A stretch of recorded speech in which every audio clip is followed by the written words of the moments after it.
I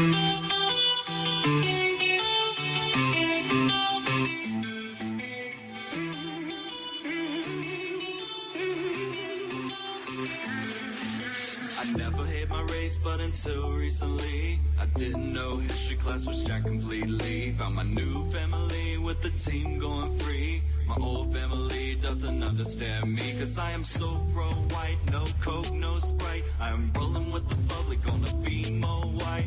I saw them twist history right before my very eyes. Insurrection Day, it's in the book and it's all lies. But now I am alive and well to tell it. But will generations down the line be able to sell it? I've always been a thinker on the search for both sides, but they label me an outcast and they cannot tell me why. Guess I'm just a black sheep, white boy who doesn't hesitate to make a lot of fucking noise. I'm the black sheep, white boy, and I wouldn't change a thing if I ever had the choice. Cause the red's the color I bleed. Yes, we all do bleed red.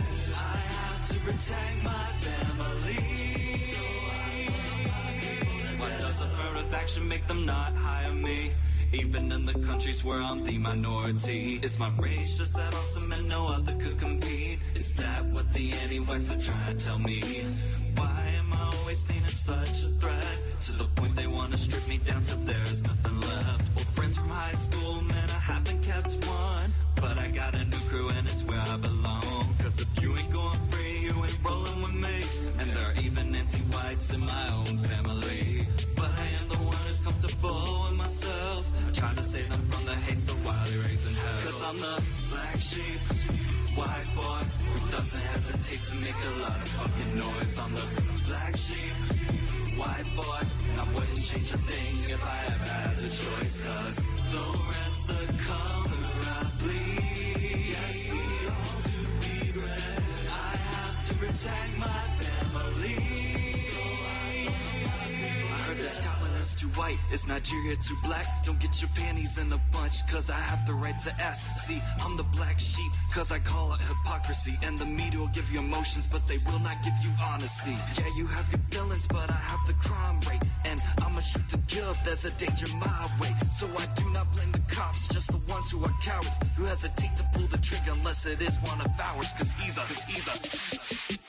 black sheep, white boy who doesn't hesitate to make a lot of fucking noise. I'm the black sheep, white boy, and I wouldn't change a thing if I ever had the choice. Cause the red's the color I bleed. Yes, we all do bleed red. I have to protect my family. So I put my people to death.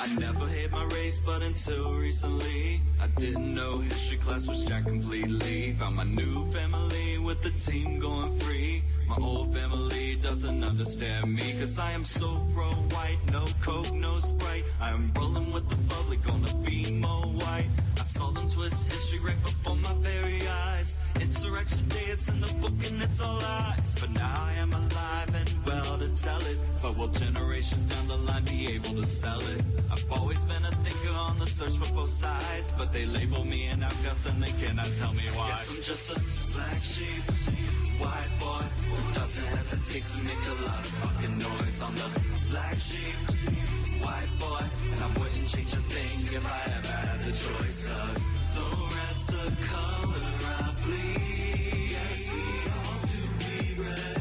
I have to protect my family. So I put my people to death. Why does affirmative action make them not hire me? Even in the countries where I'm the minority. Is my race just that awesome and no other could compete? Is that what the anti-whites are trying to tell me? Why am I always seen as such a threat? To the point they want to strip me down till there's nothing left. Old friends from high school, man, I haven't kept one. But I got a new crew and it's where I belong. Cause if you ain't going free, you ain't rolling with me. And there are even anti-whites in my own family. But I am the one who's comfortable with myself. I try to save them from the hate so wildly raising hell. Cause I'm the black sheep, white boy who doesn't hesitate to make a lot of fucking noise. I'm the black sheep, white boy, I wouldn't change a thing if I ever had the choice, cause the red's the color I bleed. Yes, we all do bleed red. I have to protect my family. I heard that Scotland is too white, is Nigeria too black? Don't get your panties in a bunch, cause I have the right to ask. See, I'm the black sheep, cause I call it hypocrisy. And the media will give you emotions, but they will not give you honesty. Yeah, you have your feelings, but I have the crime rate. And I'ma shoot to kill if there's a danger my way. So I do not blame the cops, just the ones who are cowards, who hesitate to pull the trigger unless it is one of ours. Cause he's a black sheep, white boy who doesn't hesitate to make a lot of fucking noise. I'm the black sheep, white boy, and I wouldn't change a thing if I ever had the choice. Cause the red's the color I bleed. Yes, we all do bleed red. I have to protect my family, so I put my people to death.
And we are rolling in. How does the microphone sound? Roll in going free. It's late on the East Coast. How many other folks are going to show up tonight while we have a roll-in going free? Maybe you should raid some of these other live streams. Say that we're live. Machiavellia Sucks is here. Summer Lee. Promethean Hails to Roy Danton. JK160. Buddy Duddyful, great to see you. Unmapped Insights. Escape is here. Hello and welcome to you. Hoss is here. Hello to you.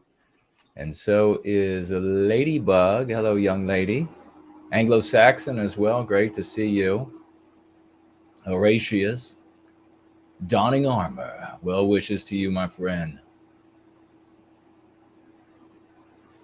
No, Gil, tell everyone to do push-ups right now. JD with a salute. And Haas with a cheers. Great to see you all. I figured, why not? We'll come together for a little while tonight, and we'll have a look at this. Naderific reached out to me, and who else reached out to me? A couple folks.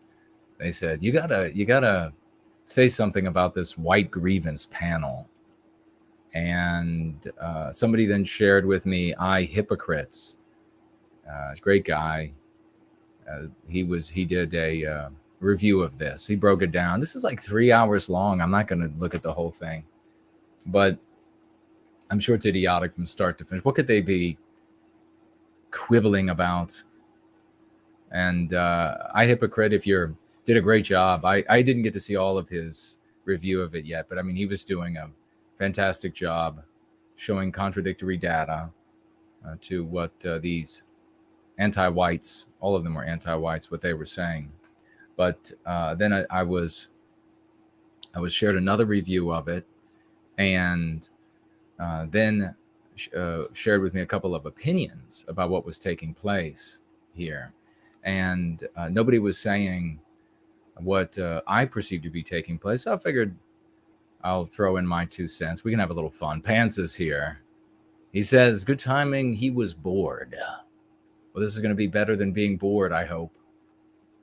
So let your friends know. We could hang out, little cozy night here on the East Coast and getting evening on the West Coast.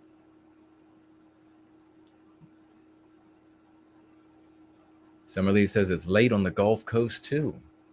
Yes, well, almost 11 here. So, well, that's nice. Thank you for saying that it's a nice surprise. Now you and Pants won't have to be bored. Did you all see this? Did you hear about it?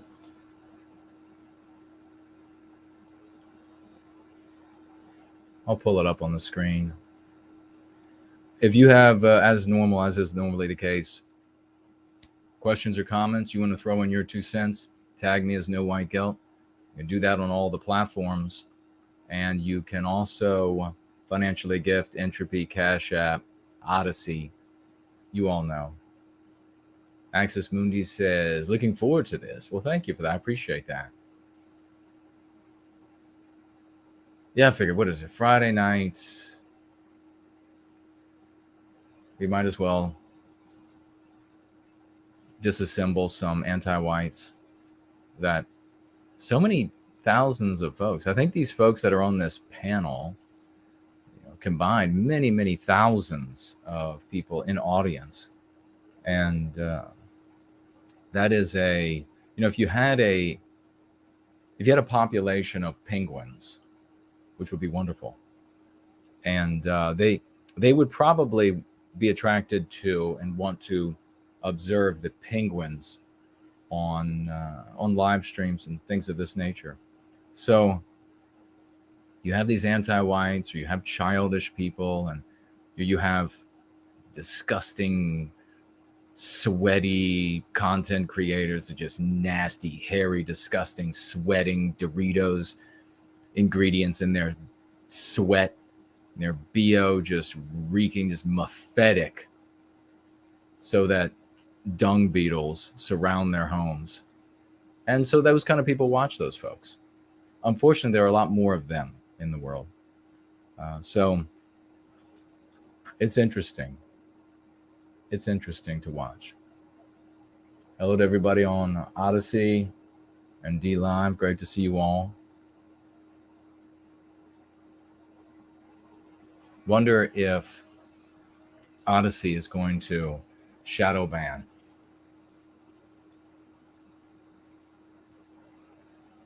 He says, Pan says, the Mr. Girl guy defends CP as well. What's CP? What CP do you mean? Jonathan's asking what I think about Fuentes. Well, isn't he being tried for pedophilia?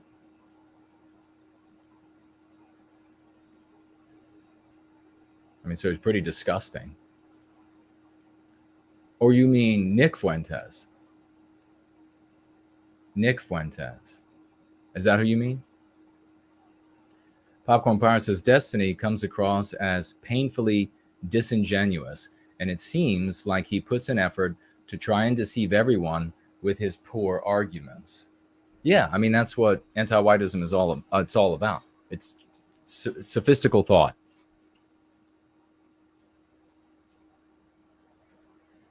So it looks like the people on this panel, Mr. Girl, and he's actually, it's on his channel, and he was, I'll get back to the Nick Fuentes, Jonathan. He was the one who held the panel, Mr. Girl's White Grievance panel. And then you had, yes, this person called Destiny, which I think is Steven. And then somebody called Dick Masterson, LonerBox, Hunter Avallone, and GSUGambit. So, Red Radar is here. Great to see you. The great Mrs. Just Horse showed up. A big Promethean hails to you, sister. Nick Fuentes is a late night entertainer. And the greatest contribution that he has made is when he sort of took ownership of the Groyper movement when it came into being, and he gave voice to them on his channel, and they were going out and demonstrating that the conservative content creator leadership were not actually the legitimate leadership for conservative rank and file, patriotic rank and file people. Now, that is something that absolutely has to be done, but I think they went about it largely in the wrong way, in my opinion, because they were doing things like just making the deepest, funniest joke they could make, throwing in things about Israel and things like that. And I don't see that as helpful to our people here in America. But I do, satirizing Republican leaders and conservative leaders, that's what we should be doing politically to change what they are angling at. But it should always be with the intent to get them to say Western kind, white race, we're going to defend white people. White people should not be victimized. That's what all of the satirizing and mocking of these people, that's what it should all be angled at. And then you can actually prevent them from getting elected. You're not going to be able to prevent a politician, a Republican politician, even these dissident Republican politicians, dissident under the Donald Trump umbrella, you're not going to be able to prevent them from getting elected by saying, you support Israel? You want to do something for Israel? You're just not going to be able to do that. White people in America, they're going to say, so what? The vast majority, it's not a big enough number that are going to care. You can even say, to the vast, white electorate that this is supposed to be America first, not Israel first. And they really don't see a distinction. They're going to say, well, so what? That's our valiant little ally or whatever. So, but what they will understand is that the politician that they are thinking about voting for doesn't care about white people. If you can corner these people, mock them, ridicule them, get them with legitimate questions, straightforward questions, to say that they're not concerned about white people. They're not going to defend the interests of white people. They're not even going to say white race without saying all of these other races. And I just do for everybody. When, that they're going to say, well, they'll do this for blacks and this for Hispanics and this for Asians and this, then you can convince enough white people to not vote for a Republican politician. And as a consequence, they lose. So that's the only leverage we have. That's the only leverage. And that's what we need to work at. So if that Groyper movement, which now they fondly look back on as the Groyper Wars, when dissident conservatives or patriots went out and relentlessly mocked establishment, Con Inc. leadership, Charlie Kirk and folks like this. When they did that, and then Fuentes got in on it, it was helpful, but it would have been infinitely more productive if it would have been less focused on who can tell the biggest burn, who can make the biggest burn, and who can, this is valueless. And instead focused on cornering these people, making them say white race, making them say they will defend the white race. Like I just sent out a gab and tweet that was absolutely hidden under 7 layers of hell by the Antiwhites at Twitter, where I tagged several of these dissident Republicans under the Trump umbrella, that they're talking about ending foreign aid and ending immigration. That won't do anything for white America. And so I said, well, if you're going to even think about that, you need to talk about criminalizing anti-whiteism. When will one of these politicians talk about criminalizing anti-whiteism? If it can be criminal in states across the United States to criticize Israel, then surely it should be criminal to inflict injury on Western kind, our children, our adult straight white males. I mean, this is what they should talk about. And if they don't talk about it, then their constituency should know they don't care about white people. You can look at Trump's loss in this presidential election, and you can say all you want about what the Democrat voters might have been up to. But there's no denying that a significant percentage of white males specifically decided not to vote for Trump in the second election. And they decided not to vote for him because he was clearly signaling, don't care about you. I've got this platinum plan for blacks. I'm going to do this for women. I'm going to do that for Hispanics. I mean, he totally blew it. After doing all this deceptive dog whistling about what he was going to do for the white race, he then did nothing for us. And then talked all about all he was going to do for non-white people. So a significant portion of the electorate, whites, decided no. See, you don't need to control every white vote. You just have to, these elections are so close with Democrats. You just have to control or influence, I should say, a small percentage of white people. And if you convince white people, a small percentage of the electorate of any one of these Republican candidates or office holders running again, you convince them, hey, this is somebody who doesn't care about you. They're going to continue just serving the interests of non-white races. You're going to get the shaft. White people will just stay home. Enough of them will stay home that the Democrat will win. These white people, they want to be in office. And so they'll have to start, initially it will begin with lip service. And then once they give us lip service and then do nothing in office, we will be training the electorate. We will be training the white population so that they begin looking, okay, we got you to say Western kind.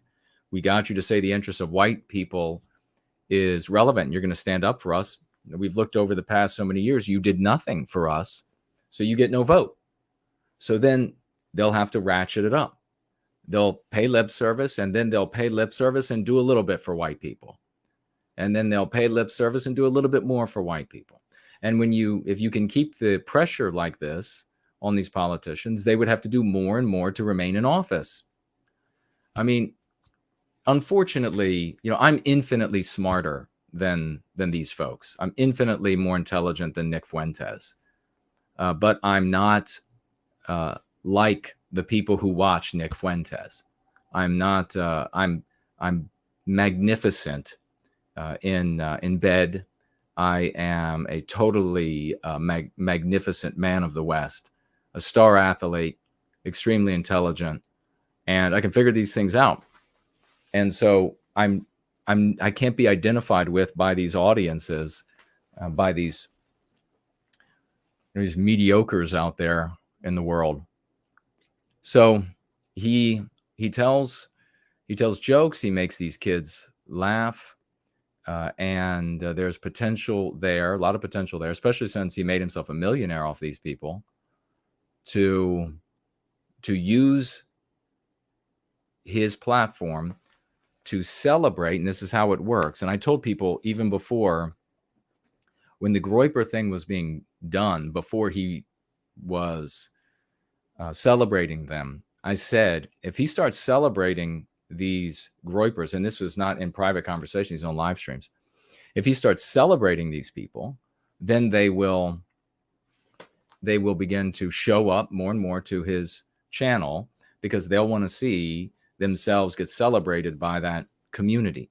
And then he'll have a massive power over what gets celebrated, because what gets shown, what gets talked about on the platform. And I said, if some of you may remember, I do hope that he celebrates that which protects these mostly young men, obviously, their lives, so that they can go on and be productive in their lives and serve white well-being for the totality of their lives, and at the same time is productive for white well-being. Well, that's not what ended up happening. They were a bunch of kids. He was a kid with them. And it was just like, who can get the sickest burn, of Kirk? And so instead of pushing them to talk about, and I'm not saying that there were no instances where Groypers or people calling themselves Groypers forced any of these, I don't know if there was a case, forced any of these conning folks to say, no, we don't care about the white race. Doesn't really matter what happens to them. There's no threat to the white race. Any of these sort of dismissing comments be very damaging to these dissident politicians. What I saw were things like folks going up there and using like a little word game to get them to celebrate things like dancing Israelis, and then they all have a nice little laugh and they go back, and then the kid's name is remembered for all time who did that. And so hopefully he'll be fine. It'll probably be fine, but who knows? Especially with the things that they're starting to do. I mean, one of these 87,000 armed IRS agents going to end up at that guy's house and then decide that he needs to be audited and maybe have property taken away, personal property taken away. You have to think, when you are a leader of men, a leader of people, you have to always be considering what your influence does to their lives. That's how you know a real or true leader. So it's most unfortunate that there are so many loyal people to Nick Fuentes when he hasn't demonstrated that he cares about his audience, his followers. He should have said to them, in my opinion, no, don't go say something like X, Y, or Z. That's just going to ruin your life, and I'm not going to highlight you on this channel. But if you say these other things, then we'll all have, we'll celebrate you. We'll put your name up. He could have even had folks on for interviews. I don't know if he does that, but he could have celebrated the people who were being effective in a way that would maybe not prevent them from being attacked, but certainly not expose them to life-ruining statements at the college level. You can't go back and say at the college level. And today, I mean, even with anti-whiteism as severe as it's getting, you're not even going to be able to disavow what you said in high school. If you go to high school and you say something that's a super sick burn about maybe a certain group of people needing to be killed or something like that, you're not living that down. That's recorded and that's known. That's going to follow you everywhere in life. And I would not want my influence on some young man to cause him to end up living a life like that. So it's a real selfishness that he is demonstrating by doing that. It's a total inconsideration, indifference to the outcomes of the lives of these really real lives. You know, they gotta live their life. They gotta be in that skin suit for the totality. And you know, the funny thing about life is that you're not getting out of it alive. You know, you're going to have to live with that forever until it's over in an anti-white world, the one in which we live. And don't go giving me this thing about, well, there got to be sacrifices made. I know that's such a mid-wit take. Of course there have to be sacrifices. There needs to be intelligent sacrifices made. You know, it's like you got the machine gun nest out in front of you. And what do? Does everybody stand up and march toward the machine gun nest because that's the way warfare used to be conducted? Is that what you do? Or do you have some crossfire on the machine gun nest to distract, and maybe you run somebody like an Audie Murphy around or something like this? Then he can come in from behind it, throw a grenade into the shooting port.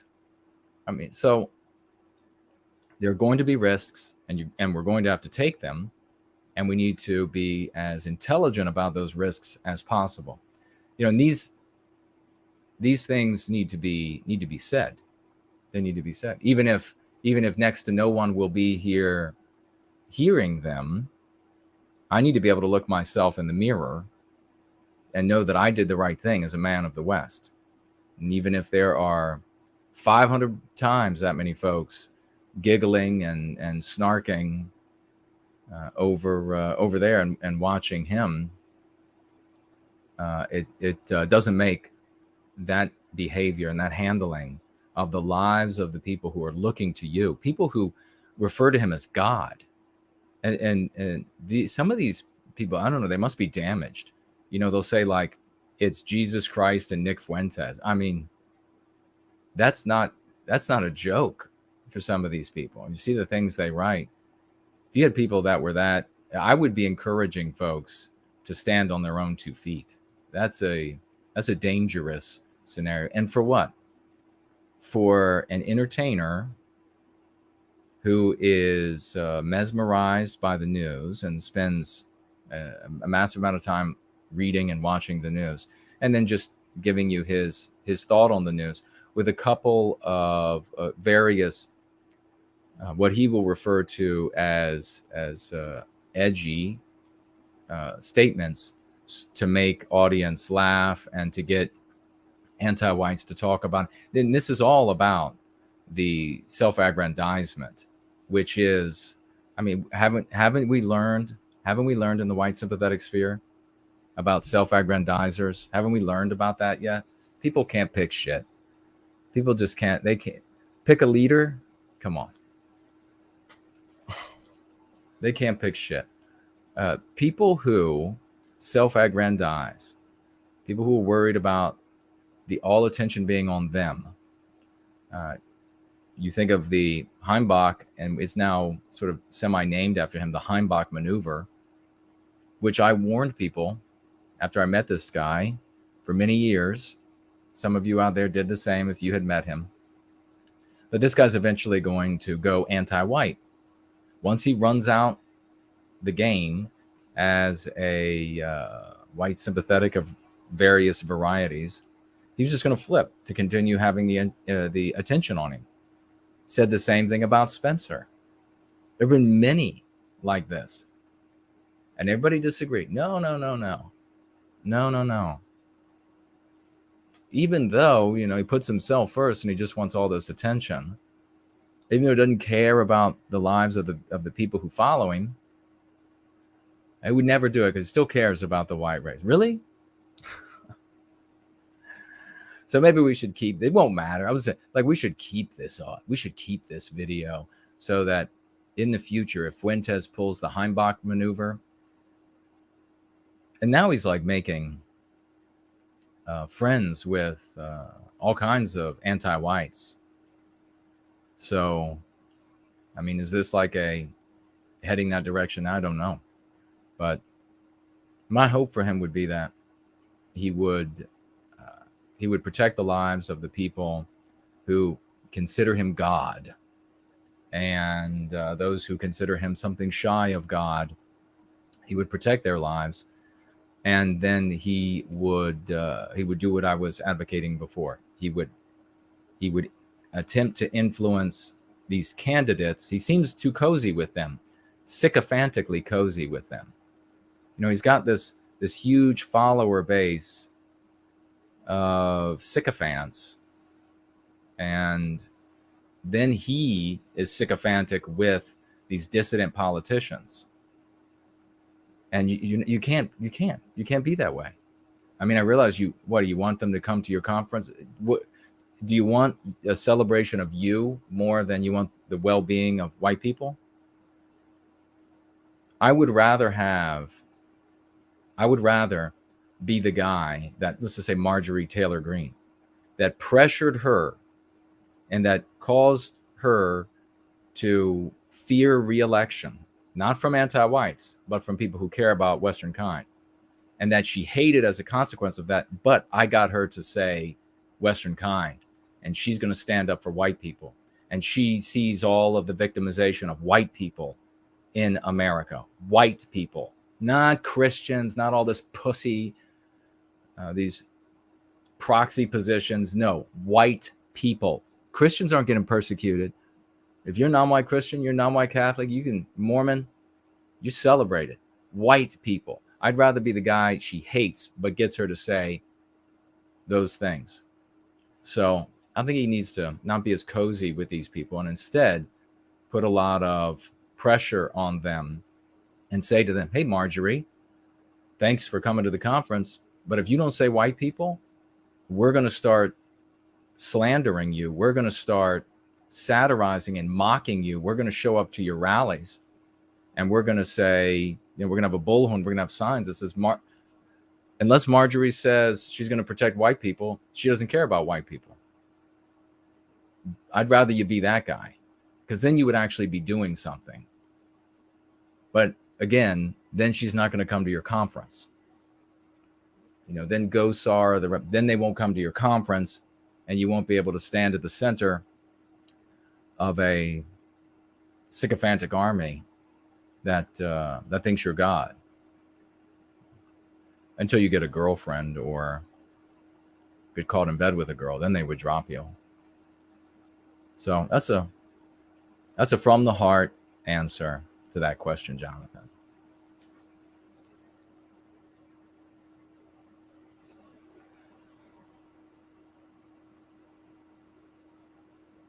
Brian is here. The great First Last is with us. Wonderful to see you, brother. Roy Danton pointing out, it looks like Minot is working fabulously well. I even just mopped the floor with one. It was fun. Oh yeah, Minot. So some folks were asking about Minot. Again, where did Minot come from? I was on the phone with Ladybug. And can you remember who was? Oh, it was, we're not going to name the group. It was an old group. And they still are limping around, never accomplished anything of substance, and just a whole nother set of principles that they stand by. And the first thing they did was draw a flag, and it's just, it's the usual childish stuff. And so they were really slandering me and trying to prevent people from interest in the advertisements that I was paying for on Gab. And so I was talking with Ladybug, and I said, these people, it's so obvious when you break this down, they're just intensely jealous of me. They're just all jealous of me. And then she said, they're me nots. And I said, that's perfect. And she said, really? That's how it got created. And yeah, I've used it a couple of times as well. And man, it shuts them down already. Yeah, Bell Curve mentioning Loomer. Were you mentioning it in reference to Nick Fuentes? I mean, seriously, Laura Loomer is a radical. She calls herself a radical Zionist. And she's also, of course, female.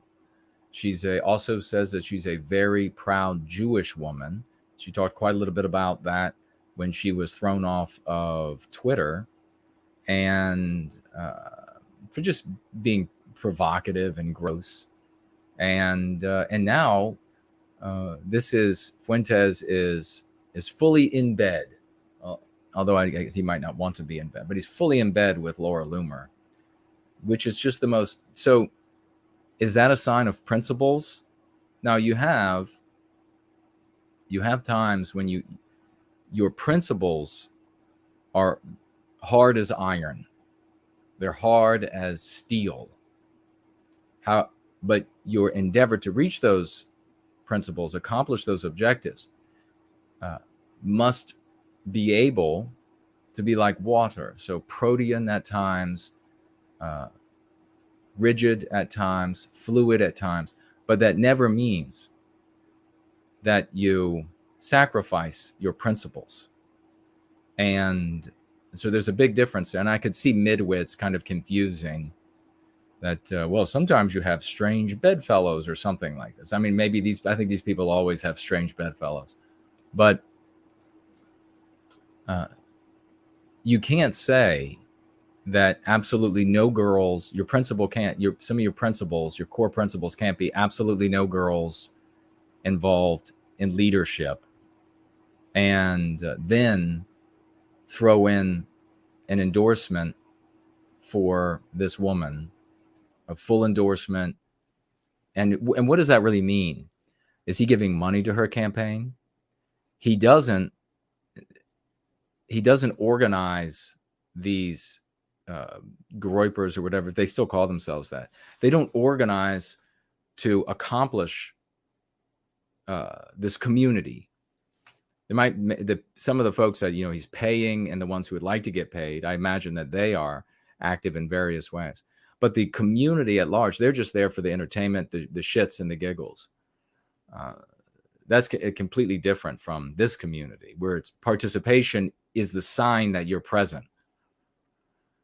But yeah, then he also goes on these rants about Jews and Zionism in opposition to those things, and Israel. She's a radical Israel supporter as well, and his principle is total opposition to that, but fully on board with Laura Loomer, who is all of that. And of course, her big criticism, and I don't know, does anybody know the outcome of was it a primary that just took place in Florida for her? Did she win? She was endeavoring to take down a white male Republican. So Nick throws in with a Zionist, proud Jewish woman to take down a white male Republican. And the criticism was that he doesn't vote very often. That's the main criticism of that guy. I'm not saying, I don't even know, I'm not saying I like him or nothing of that nature, but it's peculiar to supposedly be for the white race, supposedly care about our victimization, and then throw your weight in, your endorsement in for a person that represents a number of principles that you supposedly are opposed to, in the hope that she defeats one of these white males. That's just a lackluster, do nothing. Apparently he's got the 7th worst voting record or something. That's the big complaint about him. It's not that he's anti-white. And I'd be also interested to find out if this guy was maybe oppositional to maybe some of these criminalization of anti-Semitic speech. I don't know. Maybe he dragged his feet on that. And so she could go to the Jewish community in Florida and say, look at what this white guy did. I don't know. But that to me is a sign that the Heimbach maneuver is definitely possible. That, and then these other characters that he's been cozying up to. And that's the name of that network too. So Victorian Time Traveler says, I've been listening to No White Guilt on the treadmill. I went 11 miles the other day. That's almost half a marathon. Man, that's fantastic.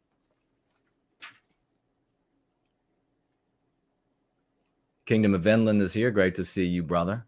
The great Nathaniel Nelson. Wonderful to see you. Mike is here. Hello. 0022. Promethean hails.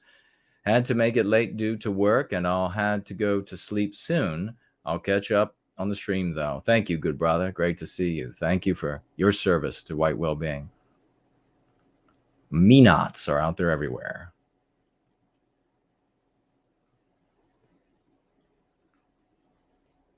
Tom is here. The great Fornull has shown up. Ursa Major, great to see you.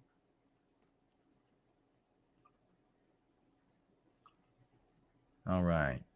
The Art Acrobats is here. Wonderful to see you, brother. Vox is here. And Art says, when Laura Southern came on the scene a few years ago, she claimed to be from a small town Christian family. Last night, live, she said she's Jewish. She reads a script, in my opinion. I don't know if she meant that. I think she's probably messing. I don't know if she. All that matters, of course, to me is whether or not a person is anti-white, and whether or not their actions are going to lead to anti-white outcomes. It is.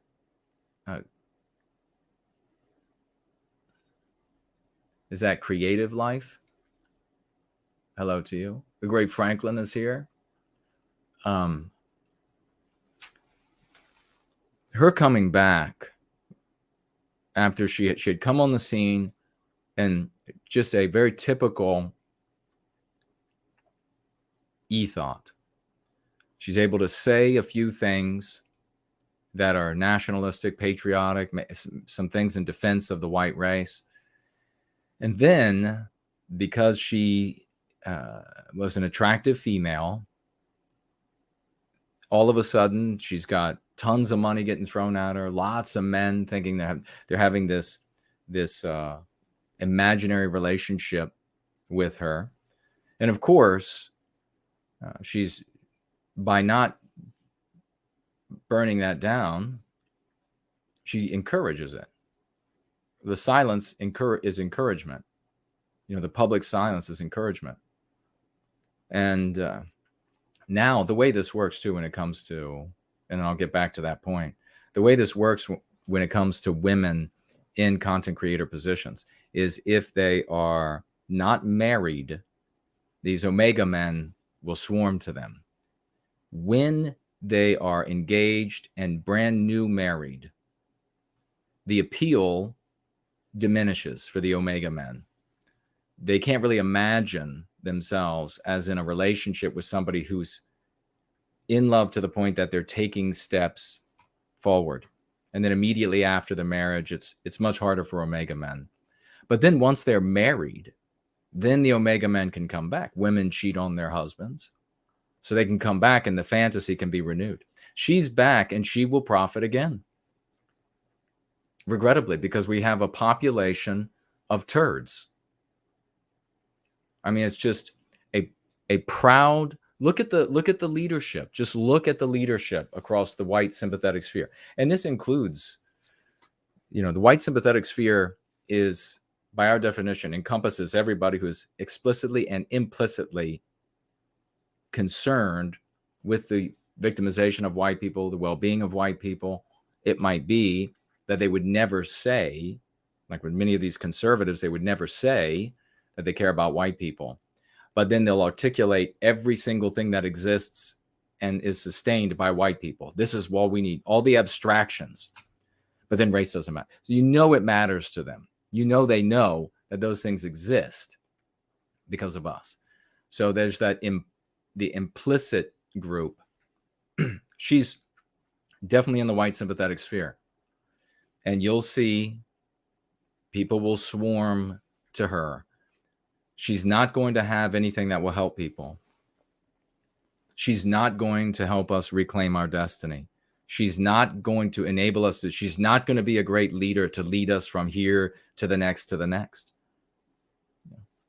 Either is a little funny and concerned primarily with self-aggrandizement content creators. That's not going to work either. So, I mean, it's like saying Johnny Carson could lead us to the reclamation of our destiny. And political cheerleading is really a disease. It's like I think everybody who politically cheerleads, their balls haven't dropped yet. I think we're still waiting for their balls to drop. Because if you stand on the sideline and you say, we won when Marjorie Taylor Greene wins an election, we did it, and you didn't do anything. That's no different than being a sports ball fan who says we did it when the team goes and wins the championship, while you are, 4'7", haven't, participated and have never even played the sport that you're cheering for. I mean, it's just, come on. So, but look at we just have a population of turds. So that's the biggest problem. So you're going to have turds show up in the tens of thousands to enrich Lauren Southern again. You're going to have turds show up in the tens of thousands to enrich all kinds of self-aggrandizers who don't care about the people who follow them and whether or not genuinely the actions that are exhorted will lead to anything other than their aggrandizement. Saying, well, I've been persecuted, I've had this taken from me and that taken from me, is no evidence that you're doing something productive for the reclamation of our destiny. I could very easily, first of all, I am endlessly in challenges with censorship, but I could very easily ramp up my censorship to the zenith by just playing the villain in the anti-white narrative. And you can be an antag in the anti-white narrative various ways. You simply say the things that they consider villainy and you'll get their attention. You start talking about how you are for example, the third reincarnation of a particular painter, and you'll get their attention. And then they'll bring censorship. It's really foolish. I said this the other day. It's really foolish to conclude that the victimizer knows what is going to defeat him. That is an extremely foolish conclusion. It's maybe an uber midwit conclusion, but it's very foolish. It's and incorrect. Misattribution. An intelligent victimizer, and that's what we're being victimized by, is never going to point to what they think will defeat them. Now, also concluding that they know what will defeat them is foolish, because there's no reason for their minds to be on all the different possibilities that could defeat them. They're not thinking about it. That's not how nature works, for Christ's sake. They're thinking about advancing their own agenda. But they can think about and they can direct potential opposition to what will inevitably be failure. And that's what the anti-whites do. God, they're so much smarter. They're so much more devious than the folks who end up getting lauded and championed as I don't know, it's almost like prize fighters in boxing. It's like, this is our champ. This is our fighter. We're going to send him out. We're going to send her out. Do it for us. That's not how it works. But The anti-whites, rest assured, they're never going to point to what they would think will defeat them. They're not going to know what would defeat them. And in fact, 100%, they're going to point you at what will fail by attacking that which will fail. It's just too many IQ points above the general population, and so they don't know who to follow as a consequence. They can't say, oh, this is right here, this is very intelligent. They just can't. The average population, they can't. You look down the pyramid, if you will, and you see the biggest populations that are, and the people that they choose to give their time and money to and get their marching orders, if there are any, the exhortation, if there are any, even, the marching orders in most of these cases, is just worship me and give money. That's what it is. That's what it is for so many. And you can see the signs of how it rolls out, but they just can't, intellectually, they can't see what will work. And why would you even think that they could? I'm sure the midwits will pick the brightest one, the most likely to succeed, the midwits and midgetwits. All right, we should probably take a look at this. But before we do, we're going to have a big celebration for Tomb of Arminius. Can we get some V's for victory? Some 07s for salute here. I'm not going to do any crazy children's voices when somebody financially gifts big, but this is Tomb of Arminius, financially gifting 100. Tell it like it is dollars. Let's see what he has to write here. 100. Tell it like it is dollars. One of 3 people, actually, really only 2 people. One of 2 people on Entropy, because I'm the 3rd one. This is the world we're in. Tomb of Arminius, $100 writes, for white well-being, I'm placing my money where my mouth is. Sick of seeing successful Westmen feeding the anti-white narrative with their money, attention, and work ethic. I found this community through Yiz. Oh my God. He says, the unifier. Yeah, she's magnificent, isn't she? He goes on here, a true champion of white well-being. She is. Many thanks to you for your tireless efforts at helping us go free. The lexicon is a priceless tool. God bless you, man. That testimonial is like 15 more zeros on the end of that financial gift in value. People are going to hear it. They're going to investigate as a consequence, and they're going to come and their lives will be changed. And you know what? 2 more minutes, that might mean their children's lives are changed. Think about how beautiful that is, that they get in the way of the victimization of their children, of our white babies being told and taught to hate themselves. Someplace you cannot bring them back from. So God bless you. Thank you so much for that. And God bless everybody who is celebrating you for this. 07s, V's for victory, raucous emojis. That's fantastic.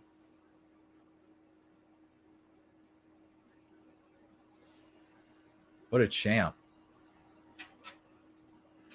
Oh, yeah, Lauren Southern. Yep, she's going to show up and... Yeah, well, that's another thing. I mean, Fuentes and her were at serious odds. But he had her and somebody else, another radical anti-white, on his show, not to demonstrate that he has some superior position to theirs and to put them in their place and their ideology in their place. No, but as like friends. So this is what I'm talking about, this coddling anti-whites. Where is this going? And why would you be going that direction? Fans. That's why you would go that direction. A lot of looking for more fans. Code White is here.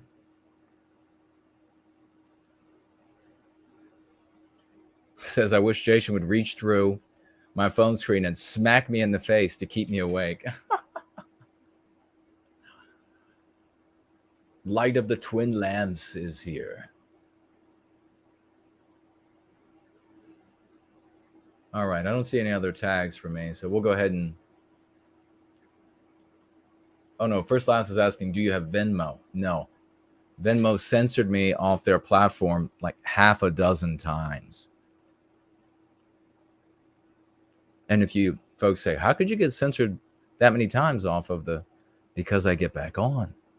But then it gets to a point where it's just like, come on. So no Venmo. I have lost some banks. It doesn't matter.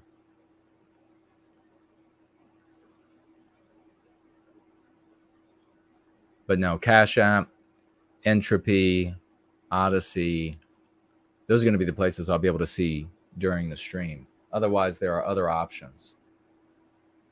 Ryan says, Jason, you recommended not voting. What politician do you respect in Congress or Senate? You recommended not voting. Yeah, voting is like, see voting as like taking a dump. It's late. It's late. You know, it's like 11:46 Eastern time. So who do I respect? I'm waiting to find one to respect. The one that'll stand up and say, Western kind's being victimized. White people are being attacked all across the West. We got to put an end to this. Then that'll be one I'll respect. And that's how, you know, born out of the show Jason Goes Political and what we do there. I mean, that's the strategy. Where else have you seen a strategy that you can see in your mind's eye that, wow, that will actually work? You know, so many of these close races, you could just convince several percentage points of white people that the politician doesn't care about white people. White people won't come out, especially white males. And that's it. They'll lose to the Democrat. Bam. Now we have leverage.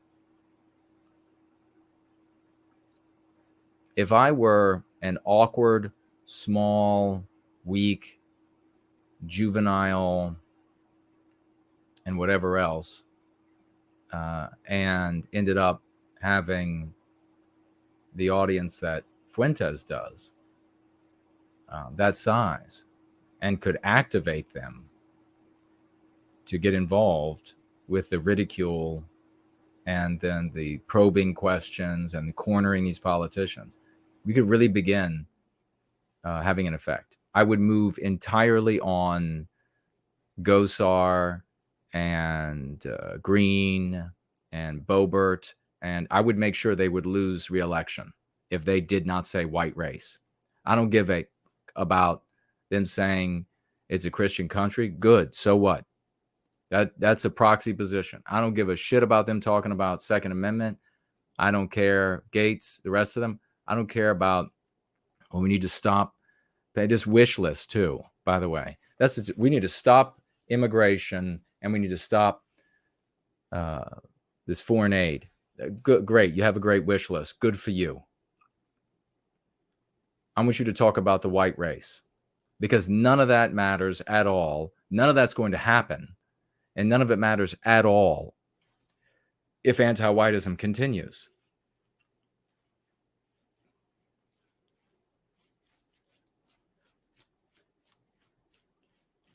So if, let's say, Green decided she was going to stand up and say, this country is sick with hatred of Western kind and something needs to be done, and I'm going to go to Congress and I'm going to talk about it and I'm going to put my foot down and I'm going to be on Twitter. I'm going to be in the public eye talking about it. Then I would say, hey, if you could vote for her, vote for her. You know, like the Democrats, vote early and often. But otherwise, I would be trying to make sure they don't get reelected. And I would do the same thing to other Republicans as well. What do you think we want? We want a bunch more. Do we want our dissident Republicans to be very little different from The placeholder Republicans? I mean, come on. They go up there, they go talk tough, and then do nothing. Go up there and talk tough about proxy positions. Oh, Brian was asking about financial gifts. You know, I don't accept donations. I accept financial gifts. And we'll make that increasingly clear so that when the IRS shows up with their guns, it'll be very clear that everybody that has given a financial gift. Waylon Smithers is here. JW is here. Great to see you all. Proxies, Vexed writes. Yeah.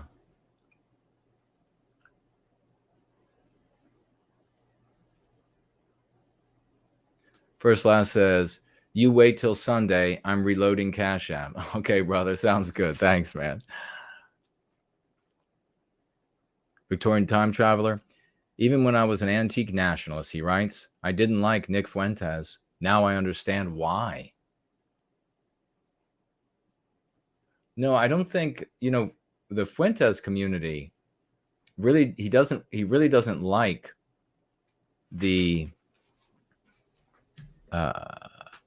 he really doesn't like other communities that can compete with him for the fame. He has surrounded himself with what could otherwise be called, yes men is an understatement.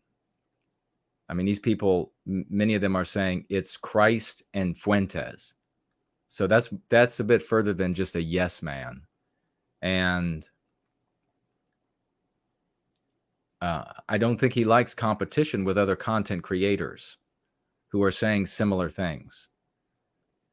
So it explains also why he would cozy up with some of these radical anti-whites, because that would be no competition for his fame and his community.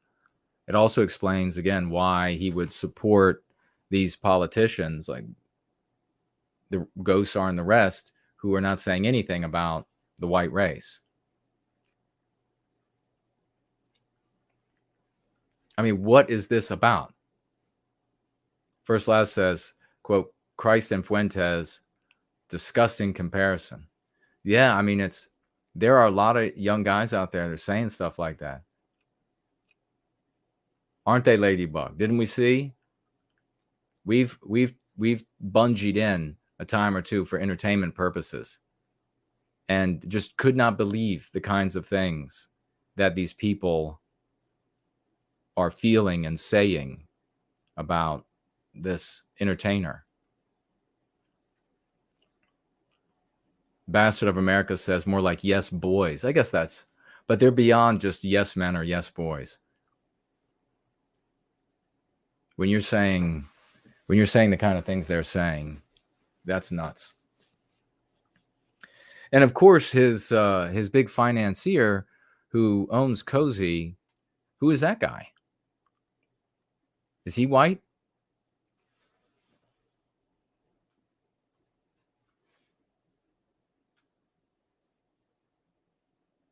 Ladybug says, yes, sir. There are a lot of special people out there. No, she actually felt really sad for some of them because it looked so pathetic. Jonathan says, Jason, you've opened my eyes about him. Well, that's good. You need to see the truth for what it is.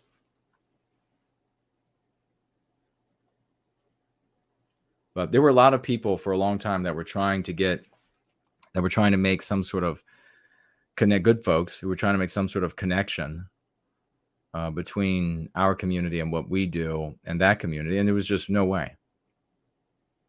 He's got to be He's got to be with all lights on him. So that's just observable from the outside. You don't have to, like, I don't know, these claims that people are making, a lot of kind of claims that people, that's not my thing. Because then there are counterclaims, and so, but just what's observable on the outside. K-Max is here. He says, Fuentes' main issue, Jason, is how he speaks about women. We can't alienate 51% of the population, always appreciate our women like Carlyle.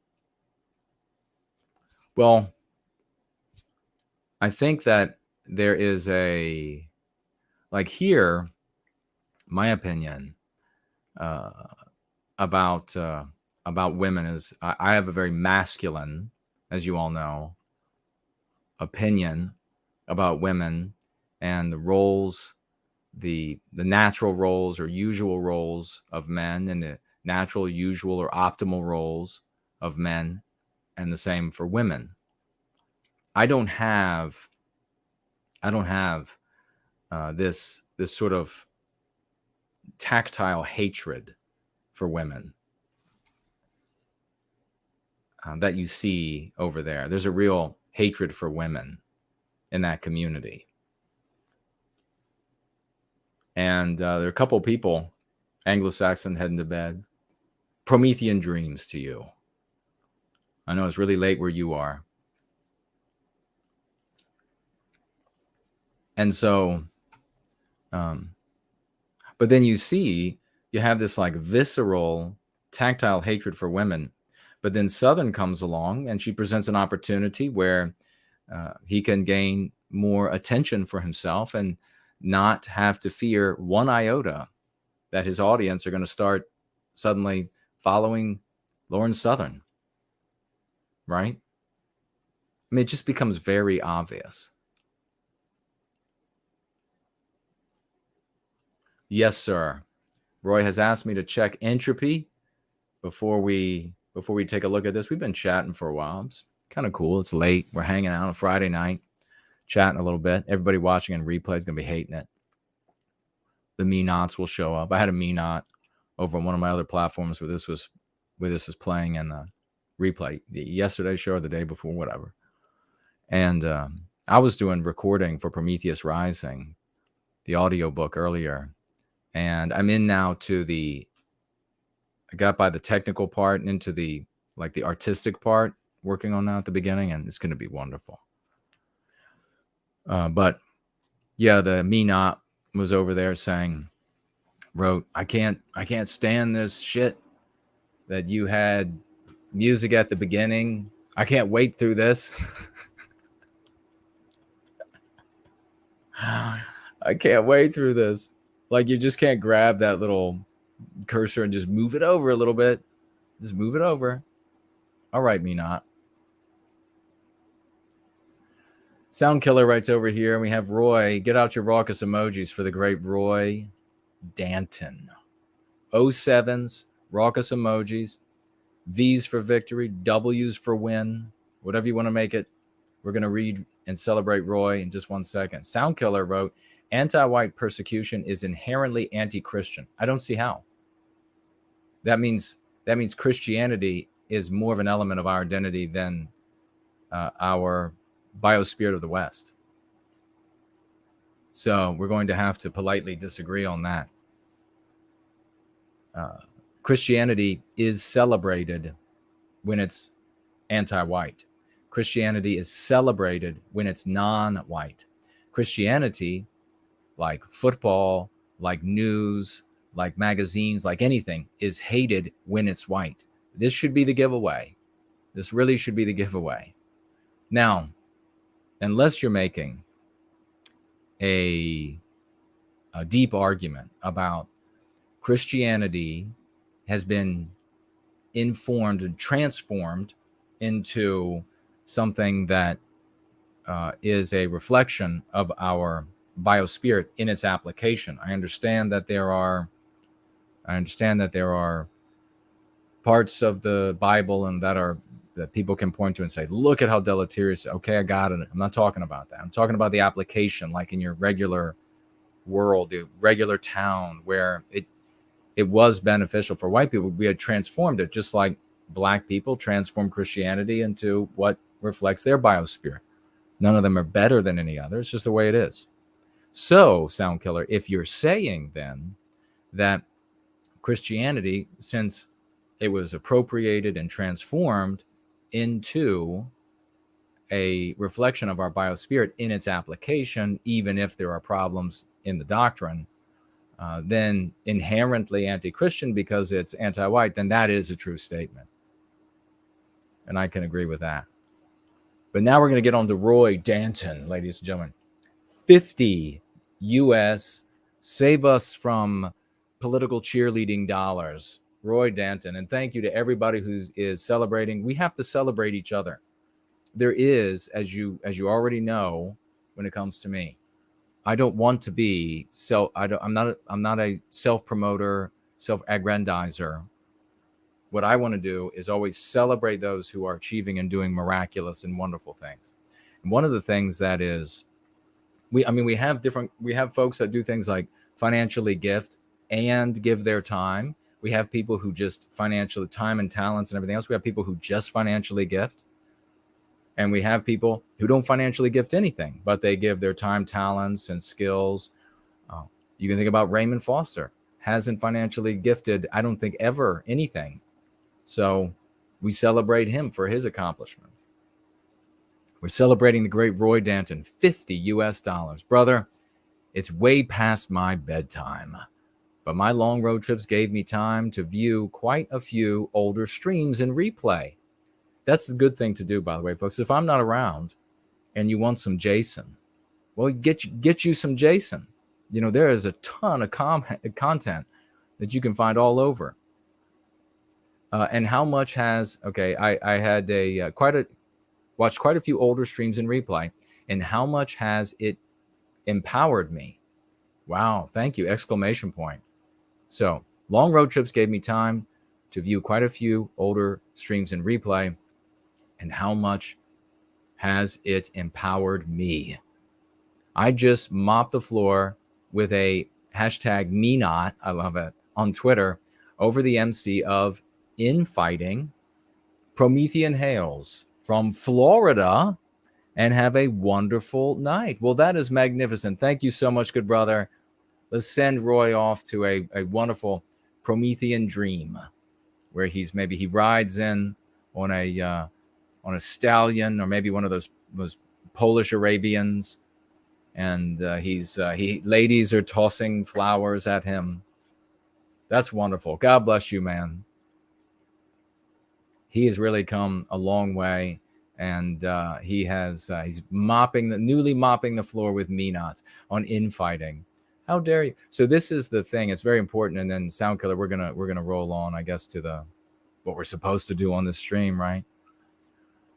This is an important thing. You had some people who heard about the new name Me Not in our white positive people, and they're like, I don't like this. I don't think this is good.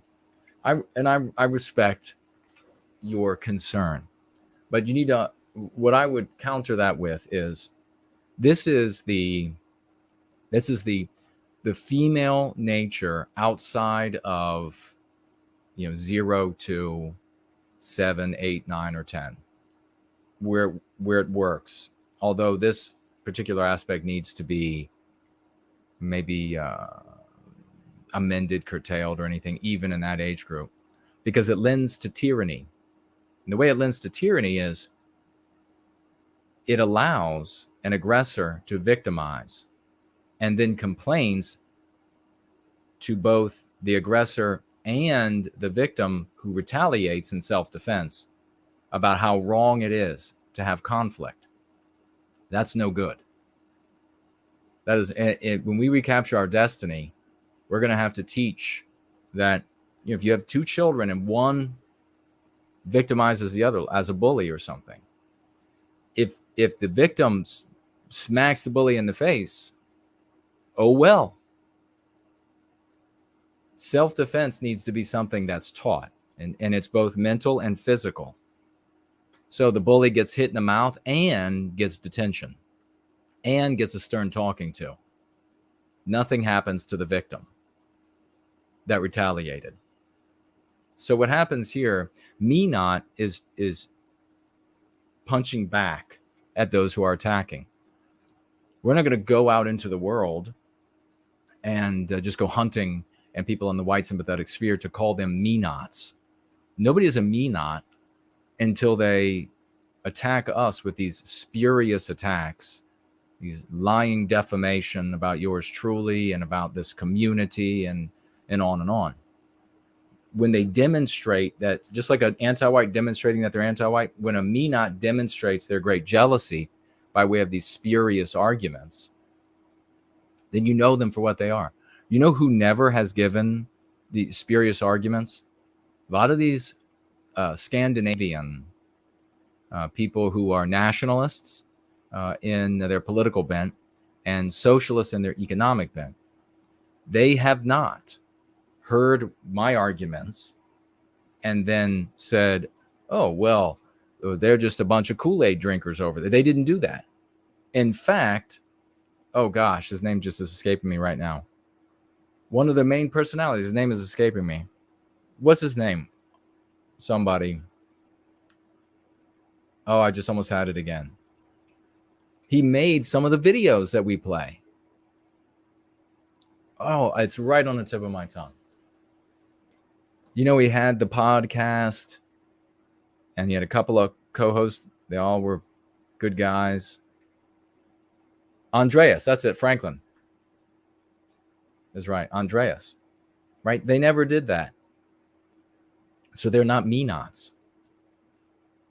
They can have the same goal of the well-being of our people that I have, and we can have this. You see how I respect them?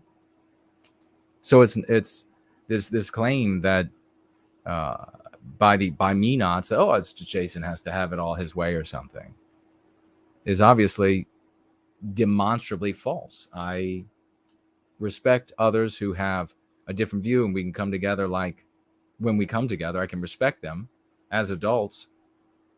And so we don't have that. So a me-not is a punch back.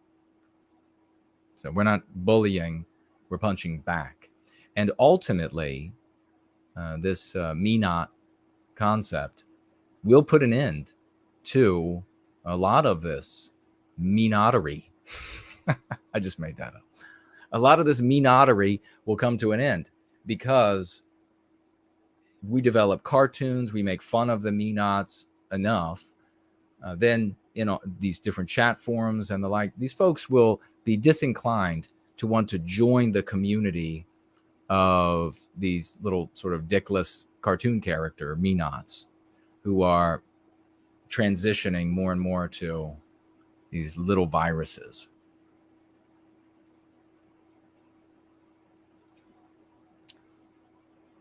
So God bless you, Roy Danton. $50 financial gift. Looks like he had something else come in. And let's see what.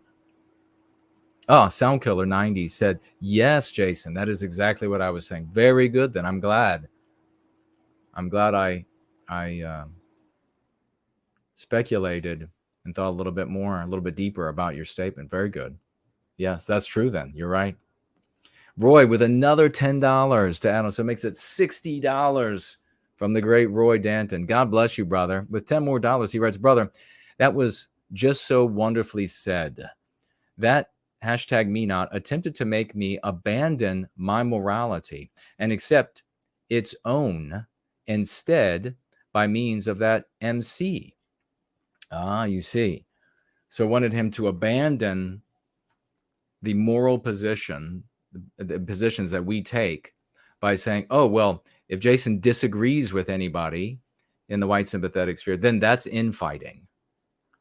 He writes on here, and then the me not, I love it. This person obviously had ticked off Roy Danton, and then it posted the most disgusting hashtag me not version of it's okay to be white. Quote, it's okay to be white. The most disgusting version of it. I don't know if I've seen it, but thankfully I don't think I have. Yeah. It's been a long haul for me.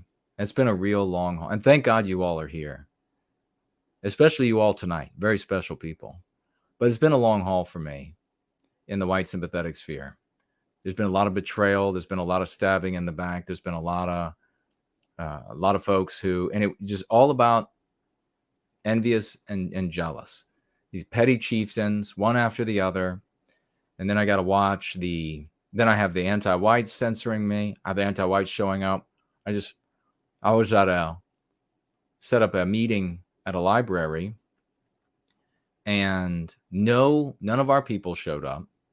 And some of them, I think that was, unless I'm not remembering it accurately, I think that was one of the meetings that people who could have come were told, oh, don't go because, he's got like these completely different crazy ideas. But who did come? Anti-whites. They came.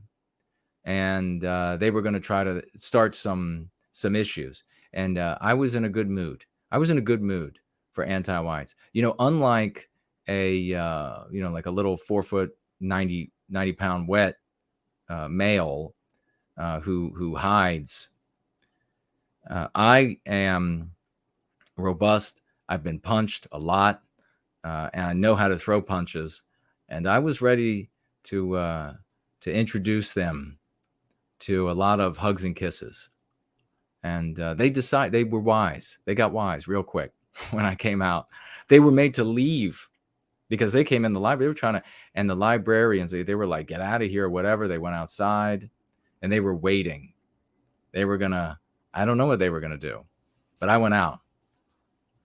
And they decided, well, we'll leave this one alone. We'll just make fun of him at a distance. But that comes down to, it's an important thing I talked about the other day. We need to think about this more often.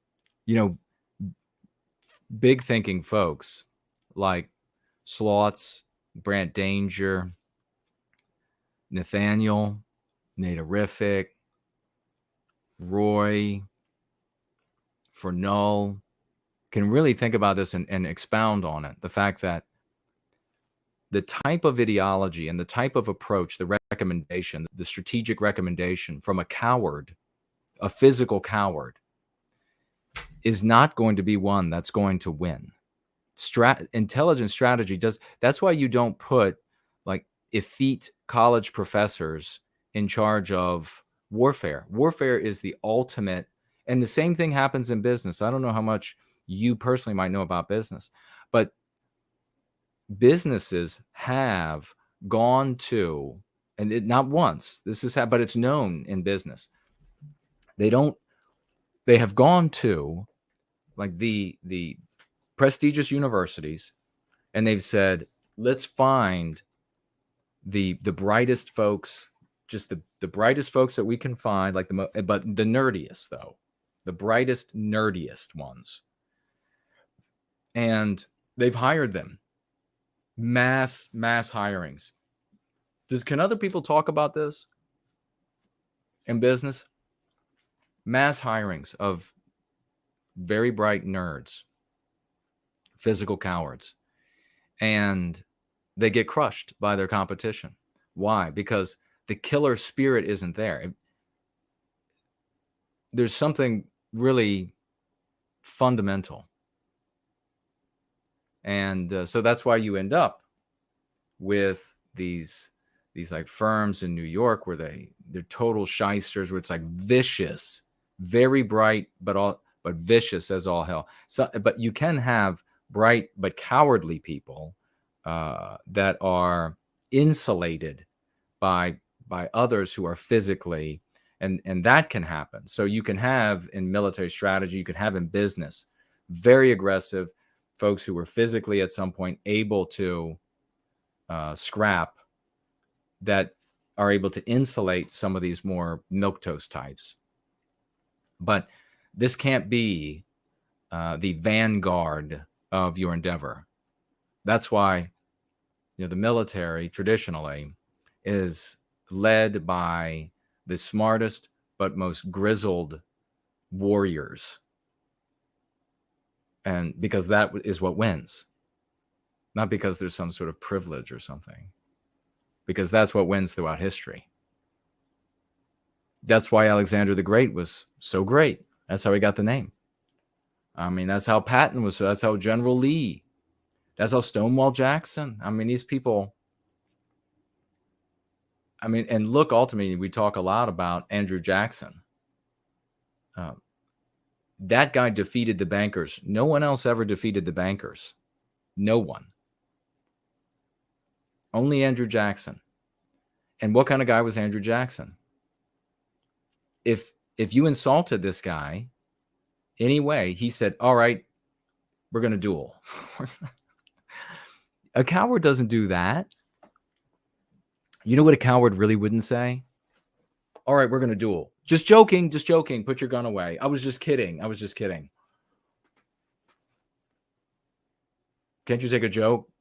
Can't you take the irony, bro? No. No, he was able to defeat the bankers because he had the fight inside of him. He was smart, but he also had the fight. Well, the Hake report is here. Hake is here, folks. $3 financial gift. I'm going to salute him. Thank you, good brother. Good to see you. I guess it's not too late. You're on the West Coast, right? All the way. Pacific time? Great to see you, man. You did really good. You were on a, I sent you an email. You were on a, if this is the actual Hake, if it is, then you were on a debate and on one of those new debating channels. You did a good job, man. I wrote you to congratulate you. That was fantastic. $3.07 salute from the Hake report. Hake's like, yeah, you can't be a coward and win. Good grief. Roy with another $10, making it 70. My goodness. Thank you so much, good brother. Brother, he writes, didn't you point out a long time ago that, quote, it's okay to be white, close quote, could so easily be taken over? Yes, it absolutely is. And then when I said that, it was 1 week later that a high school student, I think I said it was this could be easily defeated by a high school student. Maybe I didn't. Maybe I said that it could just be easily defeated by anybody. And I gave an example. And then it was 1 week later. And it was a black high schooler in Maryland in an interview that said, of course it's okay to be white, just not okay to be a racist. And then it was like, wah, wah, wah, for all of us. It's okay to be white. Roy goes on to say that hashtag me not posted a picture of a beautiful white girl with that slogan. Oh my God, dressed in a Third Reich uniform with something twisted on it. Boy, that's original. Yeah, and then that's the litmus test. If you're not going to be, Lovely Porge, another everybody knows super deep thinker. And by the way, everybody check out the It's Okay to Be White competition. The last videos were uploaded, I think, today, and I'm sharing them all. Share them all, and you got to vote on them, and they're going to let us know how to do that, but it's a marvelous thing. He talks about several times, Porge does, about how for these folks, it's evidence that you're the real deal is your ability to lose, your ability to be just the grossest, most offensive thing in society and lose. Evidence of success is evidence of not being the real deal. Evidence of victory is evidence of not being authentic. That's really, and I feel sorry for these people, because these people, and if you're hearing my voice, and we have a lot of folks from your circles and attendance circles. You started off in a great place when you said you were to yourself, you were going to stand up and put an end to the victimization of white people. But you were drawn in by this poison of anti-whiteism to assume a character that they have set for you, that they created for you. These people that you laud from that period in history, the vast majority of you, the people from that period wouldn't have you. And you just know it. You know it. You might have non-white somewhere in your family, either genetically or in some other relation. Or you have sickness yourself or in your lineage or whatever it might be. They just, come on. So, yeah, they get drawn into a bad place. Now, having said that, there are people that dig into history and they uncover a lot of different things, and they think that they have come across, whether it's that period in history or another, they've come across the truth as opposed to what they were taught by the regime, the anti-white regime. And what I'm saying now doesn't take any of that away from you. You're able to have that and still understand that what the regime does is nonetheless true and ruins lives. And that's why I recommend to those people that if you think you've found pearls, then keep them in your heart, keep them in your home.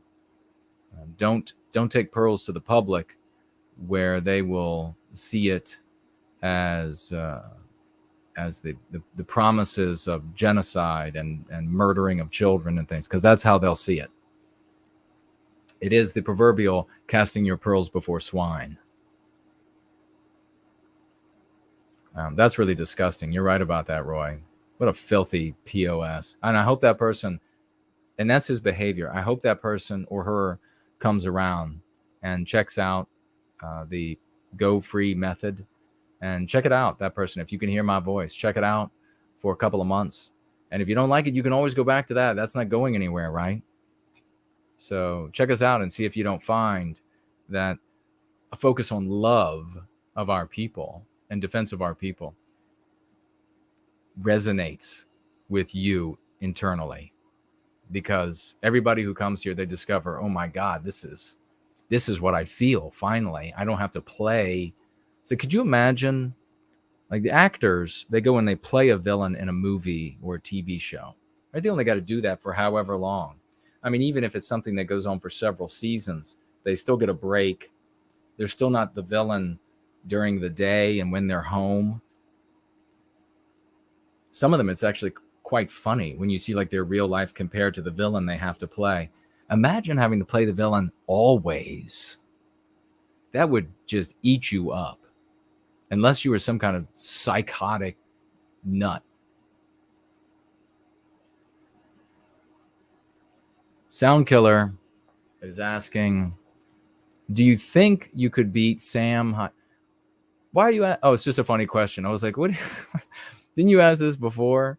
He didn't. He most definitely, with the size of his audience, is not gonna want to fight somebody like me for publicity.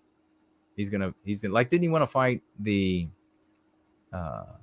Arab guy that had his community mass flag my videos and everything? I don't know if he was actually involved. Probably was, but I don't know for sure. I don't know anything about Sam Hyde. I've only seen these short videos of a guy with roundish glasses on. For all I know, he could be like a cage fighting master or a potato chip eating lazy boy loser. I don't know. I don't know anything about him.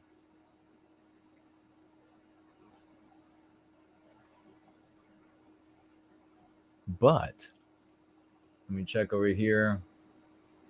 Wow. This is Brian from the live chat, folks. Get out your raucous emojis, please. I beseech you all, as always. I'm begging you. 07s, raucous emojis. If you like to do a letter V for victory, that makes it easy. W for win for this champion. Brian here financially gifted $100 US on this Friday night. 100. Save us from the silliness that we see across the white sympathetic sphere. $100. I really appreciate that, Brian. Thank you so much. He says with those $100, get this. He writes with the $100, thanks for being and doing. That's magnificent. Thanks for being and doing. Man, I appreciate that. I really do. Good on you. I really appreciate that.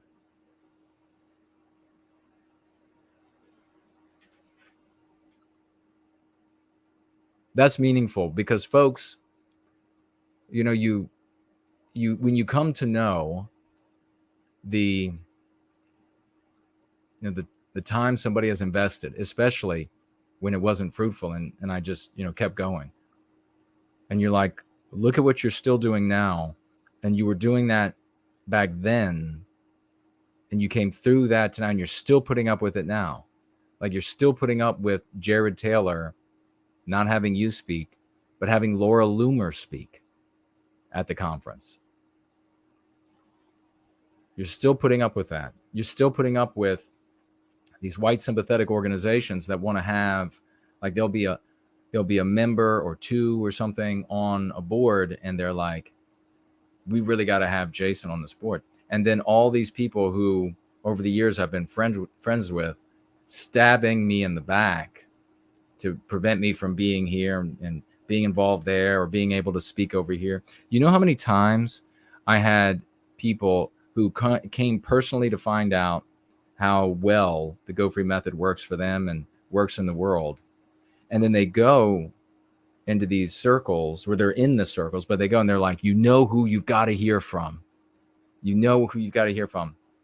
And then they share me. And then the people there are like, no, let's have Laura Loomer.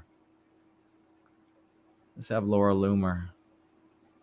Good on her, too. I mean, if she can, I don't have, and everybody who's close to me and anybody who's watched me here for a long time, you know that for me, it's not a matter of they're having success and I don't want them to have success. What is that in? What is the German phrase for that when you want somebody to suffer, you want somebody to do bad, and so you relish them doing bad? Who's just horse going to sleep? Promethean dreams to you, sister. Schadenfreude, that's it. Piet knew it. Schadenfreude. Yes, I don't have that. I don't know. But I guess that doesn't necessarily apply to just feeling jealousy over someone's success. Like, you dislike somebody just because they have success. I haven't had that happen yet. Whenever I see somebody's success, and maybe that comes from sports and scouting, because if I see somebody, like if I saw somebody like in scouting who was going through, hacking through a log, was awesome at it, I thought, I want to be able to do that. I want to be able to hit it just right and just hammer through it like nothing. I didn't think, screw him, because everybody's applauding him for being awesome at it. No. I would just think, I want to be able to do that. In sports, the same thing. If I saw somebody do something well, like I saw people do stiff arms, and I thought, when running the football, and I thought, I want to be able to do the stiff arm. And then I just would practice it. And so Laura Loomer having success, being able to waltz in to speak at Ameren or whatever else that she's got going on, good for her. At the same time, I can be like, what the hell is going on in these environments? What in the world? I mean, let me ask you, come on, seriously. How many synagogues do you think are going to have me to speak? Real quiet in here. Real quiet in the once great state of Virginia, outside Mordor on the Potomac, to that question. Not many. I'm thinking 0 synagogues.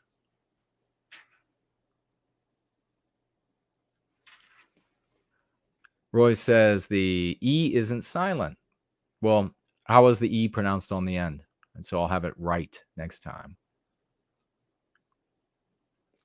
Donning Armour says, I'd like to see No White Guilt get with Jared Taylor as well as Greg Johnson. You mean to hang out and talk about things? I've done that a lot with both of those guys, in person and over the internet. Oh, Roy says it too. Schadenfreude. Freude? Schadenfreude? Is that it?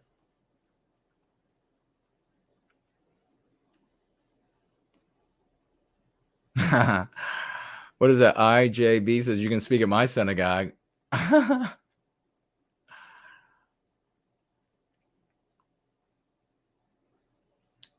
Yeah, Jared Taylor is hated by Laura Loomer's people as a group. I mean, I'm sure there are individuals who.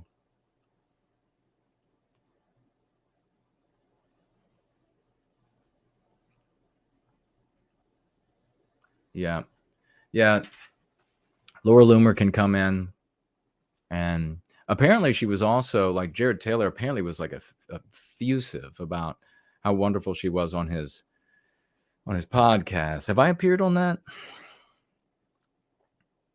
I have these people, wealthy people that compared to me, not like Donald Trump or Republican Party donors. So like maybe like middle class, upper middle class, they got money, they got thousands to give.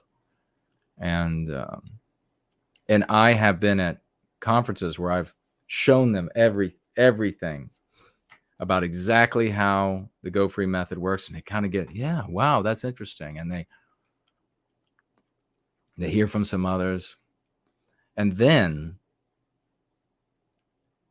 it's like a mild interest, but then they hear about another apparatchik, another bureaucrat who can put a suit on, look like a bureaucrat, and then they break out their checkbooks. How much you want to those people, endorsing them. Nuts. Really nuts. And in one case, I had a semi-big donor here, and another semi-big donor there at a table at a conference. And I had been talking about the Go Free method and the successes. And as we were eating, and kind of talking about the Go Free method, I got a text as we're eating. And this was from, maybe I should say, a colonel in the military who was talking about, in his text, had a picture of Go Free covering up his face. This was not planned, but it couldn't have been planned any better. And just talking about how magnificently the Go Free method had changed his life, and how he was now able to talk about his positions in the military without repercussion. And I was like, have a look at this. And I passed my phone around to these. Well, how much more evidence do you need?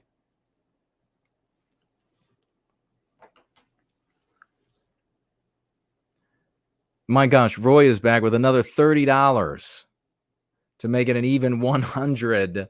Please, 07s for Roy Danton. He says, brother, since I'm so fired up tonight, and it likely will be a long time before I can afford this again, I really shall fill up that 100. I love the hashtag #MeNotMeme. I may have been too overly critical of you in the past, but this time out in nature gave me time to think, and I realize how wrong I've been. Well, thank you so much, man. Everything that you've done over the years, and all of your advocacy for white well-being in so many different circles. And I've heard about it. You being out there and you talking to folks and doing it from a position of morality and a position of love, and then only coming down hard when somebody is like a real POS, a real me not. Well, now you have me not to use on the people who really don't have an argument. So I really appreciate it. And I take, when people share my objective for white well-being, when they want white well-being, and they come to me with honest criticism and suggestions, I always heed that. And so I've never thought ill of you, man. Don't ever worry about that. I always will take a look. Like I said before, I might think it's garbage what a person is saying, and it might be garbage. Or I might think it's garbage and it might be objectively perfect. But I'm a human being. I get it wrong. Sometimes people might bring me criticism and it is garbage, but I think it's perfect. And I get it wrong. But I'm always correcting to stay on that mission for white well-being, putting an end to anti-whiteism. So that's all that you can ask of a man. You don't see that over with Nick Fuentes. So I thought like humility was something that Jesus Christ, I mean, you got to be able to be courageous, and like the point of the spear when the time calls. And then at other times you have to be able to, you have to have pride, but you can't be prideful, right? At least that's how I've had a lot of priests explain it to me. Seems like pride or pridefulness is what goes on with Fuentes. And yet all these so-called Christians and Catholics say Christ and Fuentes. Have a good sleep, man. Thank you, Roy. I really appreciate it. And I would rather have Fuentes decide to do the right thing. I have no need to see him go wrong. I'm not going to have any schadenfreude.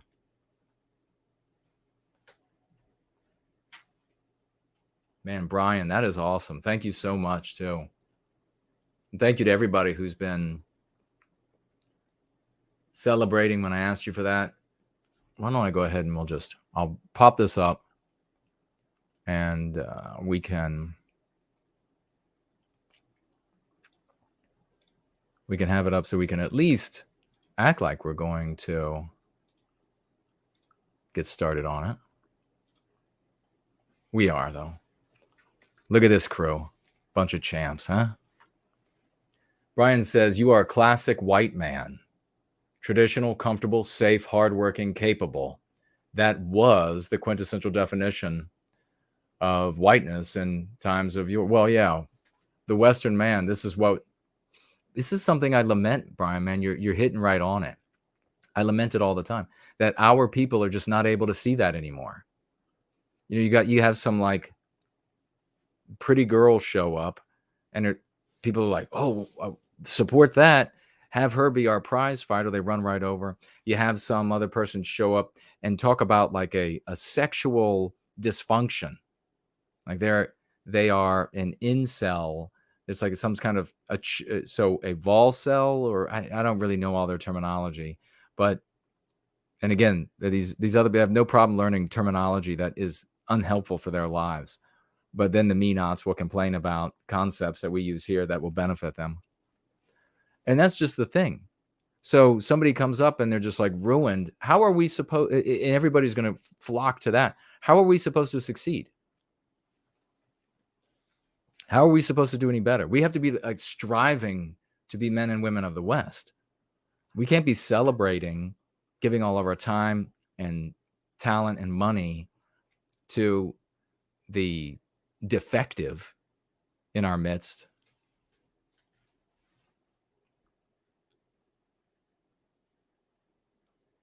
JW says, no white guilt. They cannot put you on because they fear what you might say. Then they would have to walk it back or lose their standing.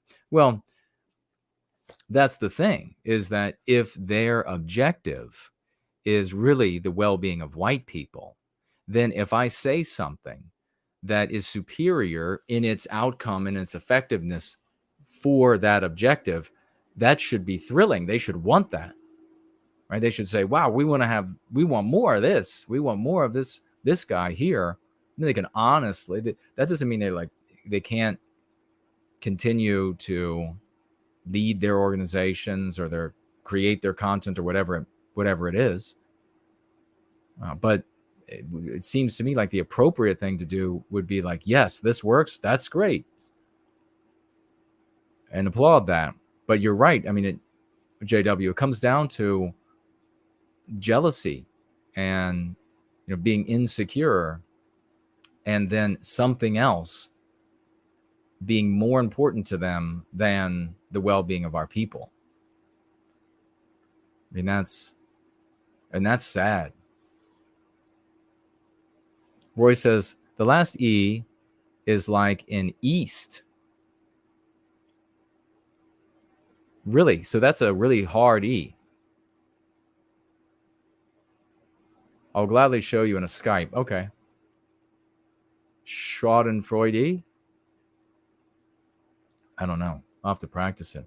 Dunning Armor, I would love to listen to you speak. Let me know where I can watch it. I know Greg Johnson was supporting you a month or two ago. Yeah, I've known Greg for maybe, geez, I don't know how far back it goes. At least 15 years, maybe more. And I've known Jared Taylor. Jared Taylor and I are friends. Go to gun shows together. Since I was like 8. Well, I mean, I met him at 18. I guess it was more than, about a handful of years or so later, or more. Yeah, a handful of years later, that seeing him at the conferences again and again, and we just became good friends. So I still consider him a good friend, even though he has kept me at arm's length. Roy says, it's quite impressive how well you pronounce the German word. Everybody would understand it. Okay, so that's good. I would be understood even if they were like, he's not quite right. What is this? I respect you, Jason, writes Escape, for how you handle those things that many times over the years. I will be honest, I've been through that too, and I left it, and I let it make me more negative and make poorer choices. Man, you're not alone. That's a hard thing. It's a hard thing in those scenarios when you're being betrayed and people who are very friendly with you and on the same mission have no problem stabbing you in the back. It's easy to do the wrong thing. But I guess I'm not doing it for them. I'm not doing this for the people who are in the white sympathetic movement in and of themselves.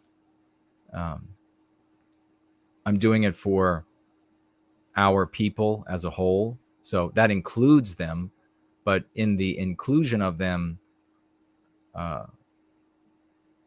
it perforce means that they can't undermine the overall endeavor. But just like associating with people, I've definitely had times when I've been like, geez, I can't. How do I even talk to these people anymore?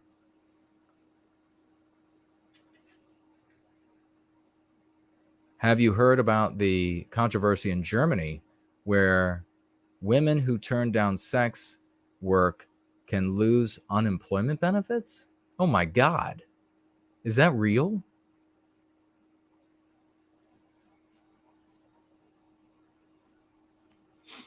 Yeah, that's if it's not really happening yet, that'd be the kind of thing that would happen and will happen as Western civilization continues to crumble. All of you know this right now. All of these folks across the white sympathetic sphere, they're all going to be blaming everybody but us, aren't they? How many of these people in the white sympathetic sphere are going to say, how many people who prevented me from speaking or being a member on the board or any of these other things, how many of them are going to say, oh, it's some other race's fault? All of them. And how manly is that? How much is that a depiction of men of the West? How often do they, when I say we have to look at ourselves, we have to put the onus on ourselves. We are the ones who have to make the change. And they get all bent out of shape over that. Well, how can you say that when there are these other groups? Look, other people are going to be a problem. We can't have an excuse at the end of the day. But these people who have kept me out, who've been blocking me out, blocking the Go Free method out, a lot of me nots, they're going to blame other races of people for the worsening state of things. And they'll be doing what? They'll be measuring it with their doom documenting. And they'll be doom dissecting, saying, look at all the other races. They're at fault. We've really become a pathetic race. And these are the people who stand up for us. Like, these are the people who supposedly care about the white race. We're pathetic. We're pathetic.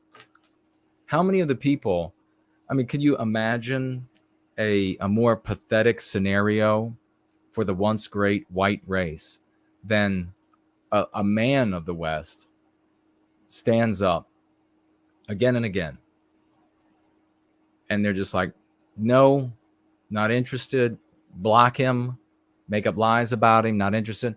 But then a deranged maniacs come forward. Folks are like, yeah, that's what I want. Girls come forward. Yeah, that's what I want. People with sexual problems, incels, and they come forward with hatred of women, and they're like, our people are like, yeah, that's what I want. I'm seriously. This is what the West has become. This is what the white race has become. Blaming everybody else.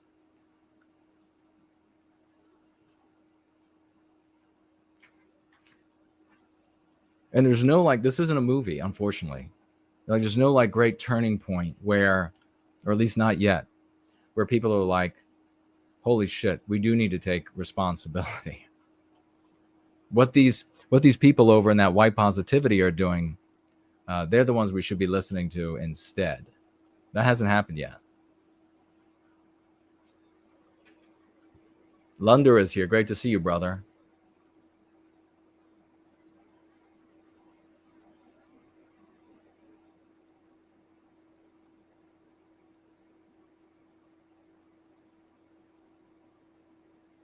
Okay.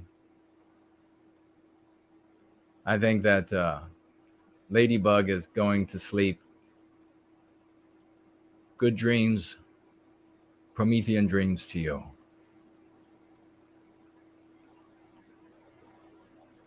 Piers Taylor says the end E in Schadenfreude is like Porsche. Oh, really? So it's just Schadenfreude. Is that right then? Almost like it's instinct or something. Thank you. I appreciate it. All right.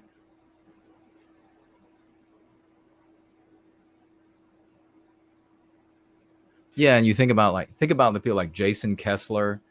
I think he spoke at Amren. I could be wrong about that. I know he was at an Amren because I was at an Amren that he was at.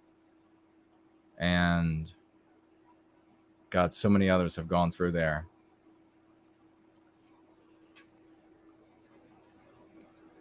C'est la vie. All right, let's take a look at just a little bit of this because it's like 3 hours of total anti-white stupidity.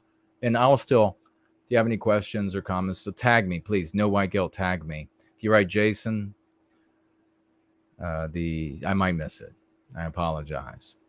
Of course, I'll be keeping my eye on the entropy and what's going on over there at Odyssey. Is that still working or no? And Cash App and Odyssey.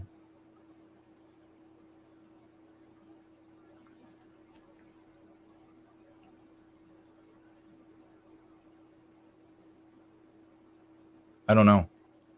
Might not be. They might be interfering. Mr. FICT, Fict, financially gifting $3 over here on Entropy. Gave me $3 to write some racial epithets. Won't be reading that. Test. Then he writes,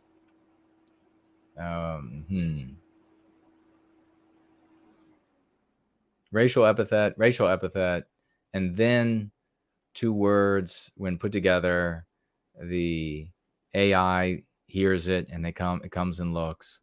And when the FBI hears it, and why would anybody, the FBI is so honorable. I had one organizational leader one time got into a big argument with me because I was saying, this was in the past, I was saying, look, the FBI is looking for this. And they said, you can't be afraid of it. You can't be afraid of it because, we're at war. We're XYZ. I was like, all right, well, you go ahead and go out there and not be afraid of it. I am not going to stand in front of an anti-white howitzer and catch the round that comes out of that thing, because then that's just an excuse to fail in the end. The Mr. person with another $3 to me, thank you for that, asks my opinion of another platform that is in the antag, that it plays the antagonistic in the anti-white narrative. And so that's pretty much my opinion, that when you, and even using a word for a soulless animal in another race's vernacular, calling themselves that. And I think this is unspeakably deleterious, to be in someone else's narrative and be the villain in their narrative. So I don't know about, like, I obviously I'm not a fan of whoever these people are, but I can just tell you right now that with the name of the platform, that's would obviously be an antag environment. And that's, folks want to do that, more power to them. Your life is not going to get good. It's going to get worse. And so I would recommend to anybody who is behaving like an antag, playing the villain in the anti-white narrative, that you try out the Go Free method for a couple of months. It's not going to go anywhere.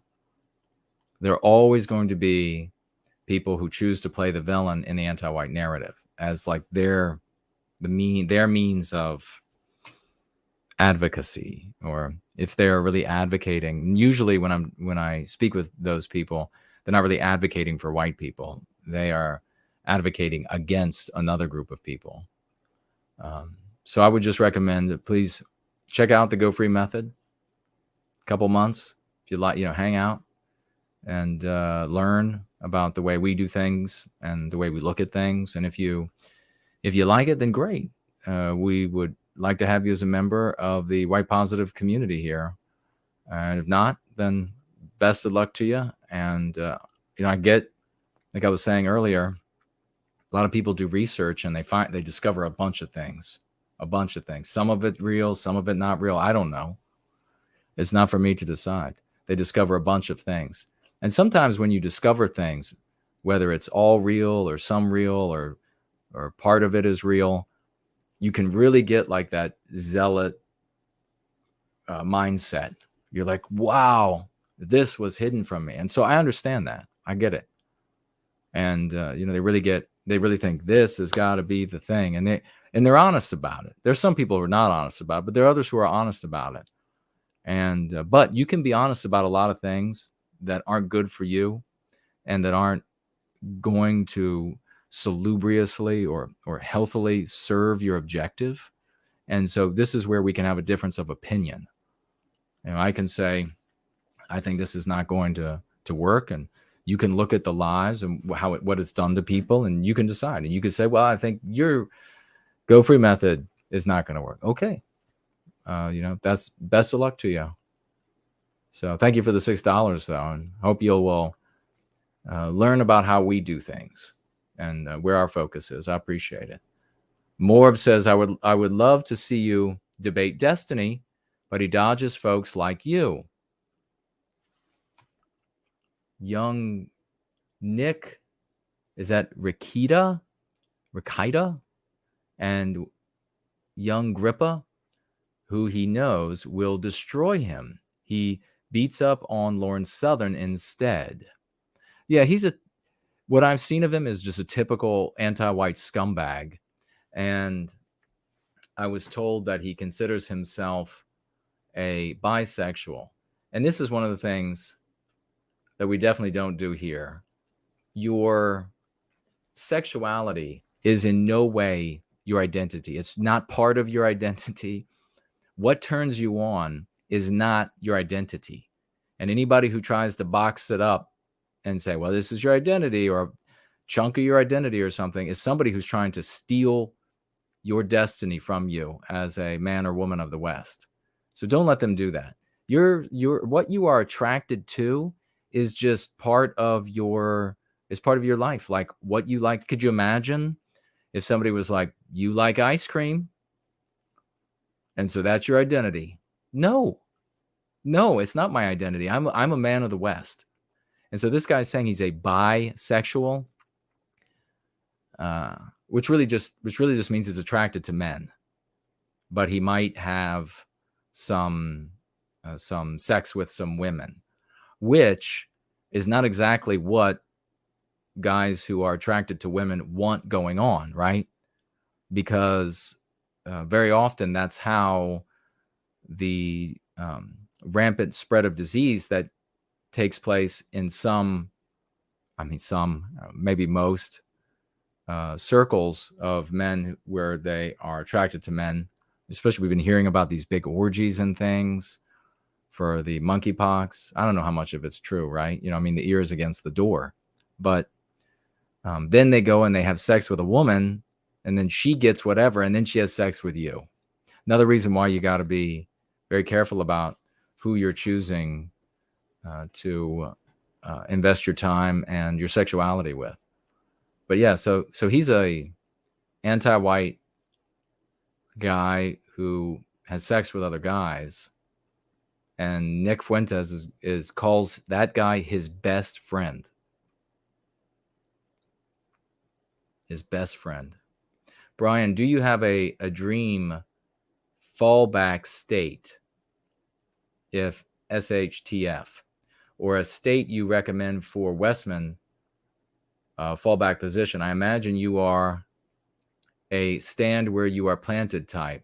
No, well, sort of. I'm a Virginian, and so I want to continue to be in Virginia while I can, but I'm also a redeploy when necessary to continue the struggle for white well-being.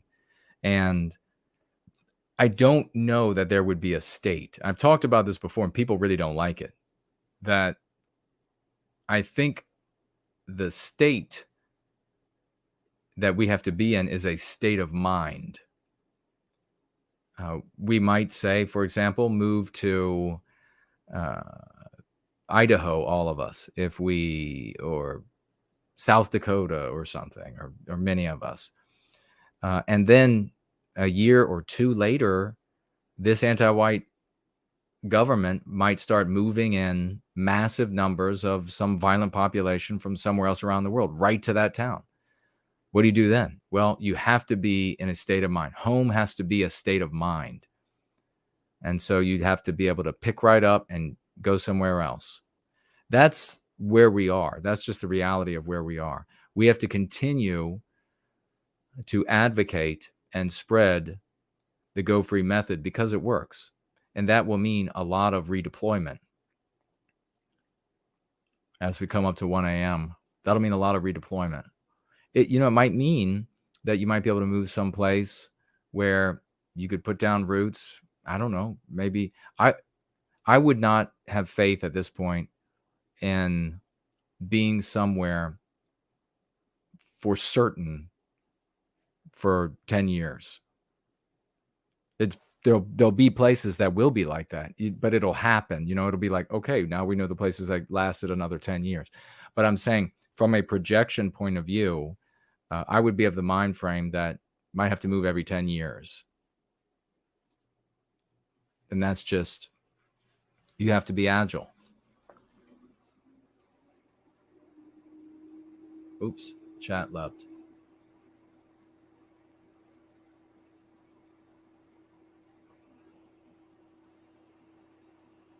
Yeah, I was beating up on Lauren Southern. Well, of course, because he hates women. Elaine says, I just started reading Dick Masterson's book, Men Are Better Than Women. And it's funny, but he doesn't distinguish between Westmen and men of other races. Jason, at least not yet. Oh, interesting. I'm going to guess that he won't. That's the guy with the long hair here. I'm going to guess he's just going to make it a male thing. And I'm going to also predict that you'll see more of that from Fuentes. You'll see more of him making it, it's us guys here.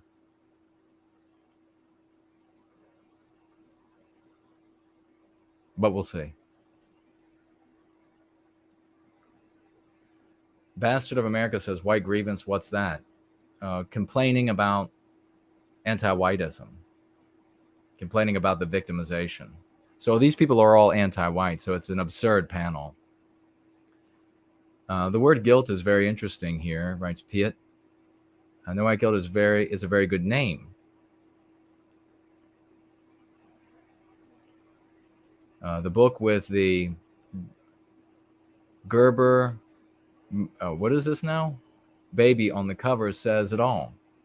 Scapegoating is also in that corner. Well, yeah, precisely.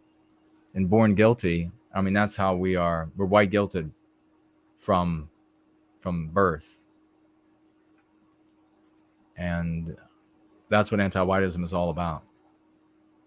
It's psychological warfare, and that's why we've been losing, because we've been trying to use antiquated vehicles to combat psychological warfare, which is always cutting edge. Victorian Time Traveler, Jason, can you tell this person from me that all you do when you talk like that is alienate everyone that you love and you accomplish nothing? Victorian Time Traveler was an antique nationalist. He was what we refer to as an antique nationalist type, and ruined all of his relationships. And the one person that he got to heed some of the things he said, that person ended up suffering as a consequence of repeating the things. And now Victorian Time Traveler has implemented the Go Free method in his life. He's coming from a place of love, that's the other thing that's very important, is that this is a real position. This is our real perspective. This is our real focus. It's not just some veneer. It's not some sort of fake image that you project. That's very often. It's a great, thank you for mentioning that. Thank you so much, actually, Victorian Time Traveler.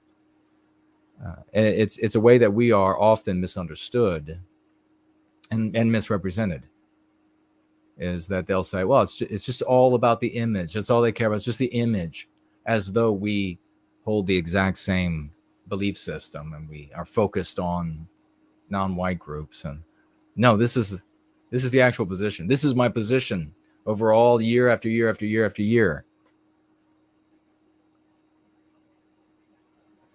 Axis, Jason would crush Destiny in debate. That's exactly why Destiny avoids debating NWG.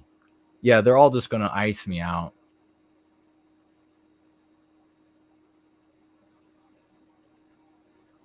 No White Guilt Clips is here. There's a true champion if there ever was one.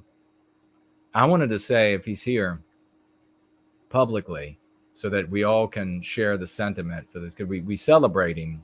But I also want to say, please don't ever feel, because he's jumped in. No White Guilt Clips, as a true man of the West, has jumped in as just doing stuff. I haven't said, hey, I need you to do X, I need you to do Y. He just says, oh, something needs to be done, I'm going to do it. One of the things he does is a painstaking thing, and that's timestamps. That's not easy. I had, people over the years have done that for a little while, and because it's such a painstaking thing, they usually end up feeling like they're obligated. And Clips, if you're here, I don't want you to feel obligated. If you don't feel like doing it, you're like, I want to take a break. I don't want to have to do this one. I don't want to have to do that one or whatever. Just don't do it, man. I'm not going to be hurt. I'm not going to be looking for you to do it and then wondering, why didn't he do this? No, every time you do the timestamps, I feel like it's a first time, like you're just this amazing person that's stepping up. So there's never an expectation. No way. I deeply appreciate you for all that you do in service to white well-being. And those timestamps are a painstaking thing, and I really appreciate it. And you want to, whenever you feel like taking a break or you can't do it anymore, I'm going to love you just as much, man. You got something else going on in your life? You don't got to worry about coming up with like some kind of big excuse for me or anything like that, man. We love you. You've done timestamps on tons and tons of the videos, so that's a huge contribution, and thank you so much for that. It's sad, but also kind of funny. They probably have already invented an ice cream gender. They probably have. Hey, what did y'all think about when I was talking about this? When it came to those folks, what did I call them? Imaginary. Imaginary is, I was right when I looked it up, is the root of imagination. And I think if you look up imaginary, it's Latin, and it's the picturing of yourself in your mind.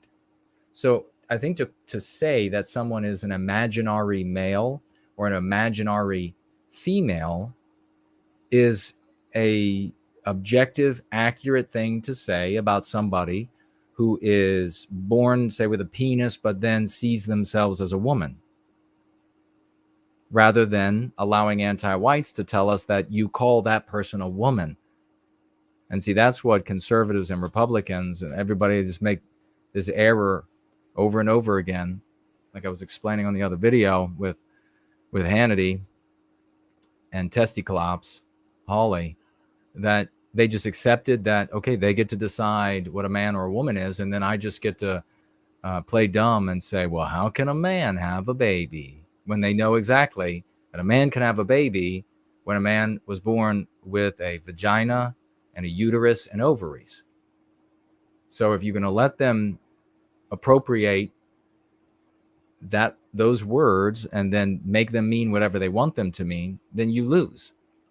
But if we were to use something like imaginary male, imaginary female, you would be accurately saying that these people in their lives, they see themselves as the other gender.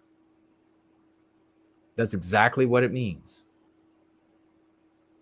And then if you know, and maybe for purposes of censorship, I don't know if they would censor you. Evan is here.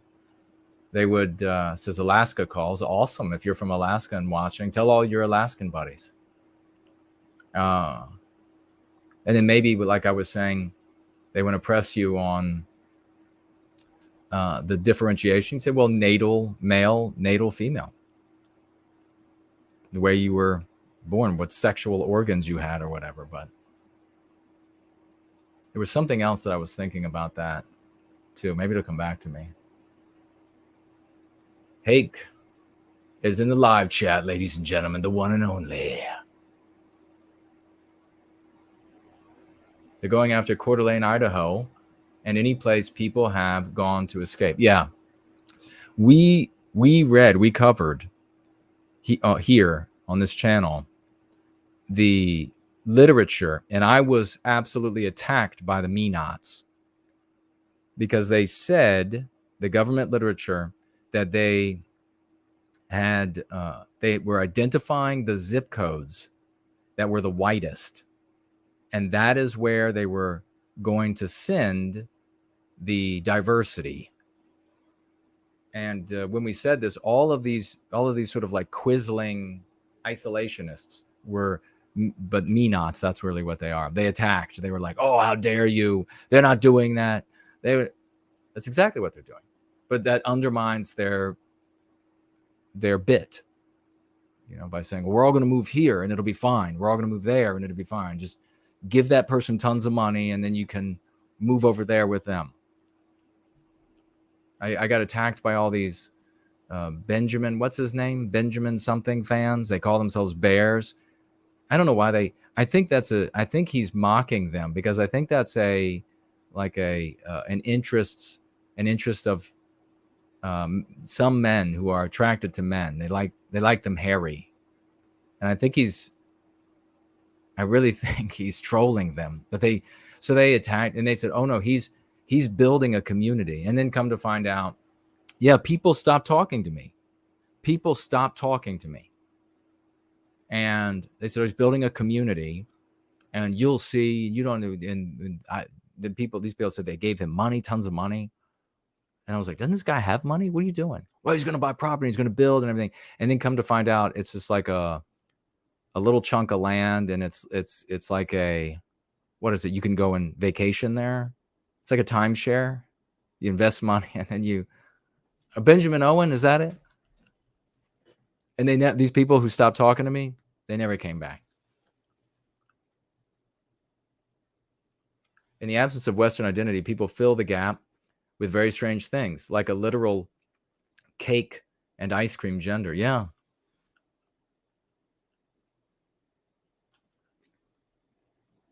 Elaine says she'll let me know when she finishes the book. To be fair, he does talk about the anti-white narrative, but not much. Does he call it the anti-white narrative? That would be something. Yeah, people are jumping in. Yeah. Owen Benjamin. What did I say? Benjamin Owen? Owen Benjamin. I don't know anything about him. He might have told those people from the start, I'm creating a timeshare, and then they just all went nuts. I don't know. I didn't have anything to do with it, but it ended up being a timeshare. And there were some people who weren't very happy about that. Or effectively a timeshare. Franklin says he's got 2 first names. Well, yeah, you can't blame me. But is it true? Is he really just trolling his fans by having them call themselves bears? And that it's actually a type, I guess, that some men are attracted to?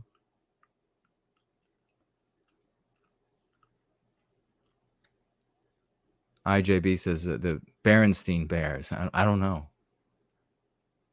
All right, let me see. We got to do some of this thing here. It's crazy. A bunch of anti-whites. That's how sick this country is. That's how sick it is. They're going to talk about white grievance, which I really don't even like it being called that, but whatever. But white grievance, they're going to talk about white grievance, and they have a bunch of anti-whites on there to talk about it. But there's something there. Don't go anywhere. If you thought you were going to miss, there's something very interesting there that you are going to enjoy. I can assure you. I haven't heard it mentioned anywhere else. Although the part of his review of it that I saw that he did was quite well. He did, I don't know, it's like 20, 30 or some minutes. And he was sharing a lot of studies and data that contradicted what these anti-whites were saying, and good on him for that. All right. Yeah, something's going on with Odyssey. I mean, maybe it's working for you if you're watching over there, whatever. But it doesn't seem to be working here. Light of the Twin Lamps. Get out your V's and your 07s. God bless you, brother. Hitting the $20 mark, going beyond it, $5 more. Raucous emoji worthy, ladies and gentlemen. 25 US. Save us from anti-whites representing us when we're talking about us being victimized. Dollars. He writes here, hey, NWG. Non-white here. Oh, really? Light of the Twin Lamps. You're a non-white person. Okay. Hope this small sum helps. Well, of course it will. Thank you. I'm sorry for the rampant anti-whiteism rampant among us. So you mean among your own racial group? not to be an apologist for it. But the truth is, a lot of us are indoctrinated by the education systems to become anti-white. I sincerely believe you have to tackle the education system to make progress. Well, it's exactly. Not only are the white kids being taught it's all the white race's fault, but all the non-white kids are being taught it's all the white race's fault. Yeah, you are indoctrinated the same way the white children are. When you become an adult, you have agency. And so you're doing the right thing. And once you become an adult, you can see the world for what everybody, all these scumbags on this panel, they can see. Although I think I think somebody told me the Mr. Girl guy is not a bad guy. I don't know any of them, but maybe that's the case. Maybe he's not a bad guy. But the other ones, scumbags, they're adults. They have agency. They know what's going on in the world. The Destiny guy, he knows. He can look out in the world. He's not fooling himself. He's only trying to fool you if you're listening to him. They know that there is a narrative and a real world. And they have this contradiction in their lives. Sometimes it really smacks them hard in the face. And other times they spend as much time as they can in the anti-white narrative, the fiction. That is just recurs in their subconscious mind. But they can see, they know when they see the sign go up that says our diversity goal at company X is 10% more of the company this quarter. And then we've accomplished our diversity goal. Did you get more jobs?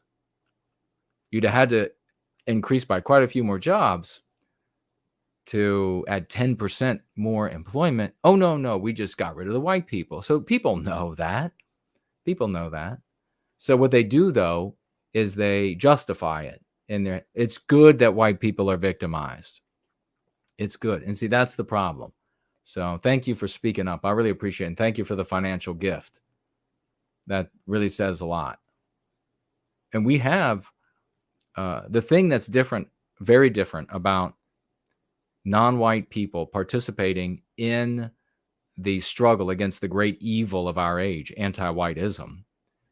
The thing that's very different from everywhere else, the Republican Party, conservative movement, the dissident Republicans under Trump, the thing that's very different is that here, you're not going to be paternalistically patted on the head, and we don't think that we are legitimized by you agreeing with us. We respect you and thank you for doing the right thing. In those other circles, they think that their ideas and positions are legitimate when non-white people show up, and then they pat them on the head and they ask them to get on the stage. And it's really pathetic when you have people like Fuentes, who will cuss the hell out of non-white groups of people and then will celebrate the ones that are helping to aggrandize him. I mean, and they'll say, oh, well, no, this one is different. Well, he's different because he's helping to aggrandize you. He's different because he thinks America should be first or something. No, the real difference is when a white person or non-white person looks out at the world and says, anti-whiteism is what's destroying everything that we all care about. And also when non-white people stand up, and they've written me, and they say, it's totally immoral what's happening to the white race. What's being done to white children sickens me. That's a moral person. If a non-white person comes to me and says, as has happened, what's happening to white children sickens me, it's disgusting, that's a moral, good person. If a non-white person comes to me and says, I think America should be first. So, I mean, are you awake? Are you in America? Are you on drugs? I mean, America's not first because the population hates white America. That's why America's not first, for Christ's sake. So I appreciate it. Light of the twin lamps, $25 financial gift. All right. Then we had something from Lunder, I think.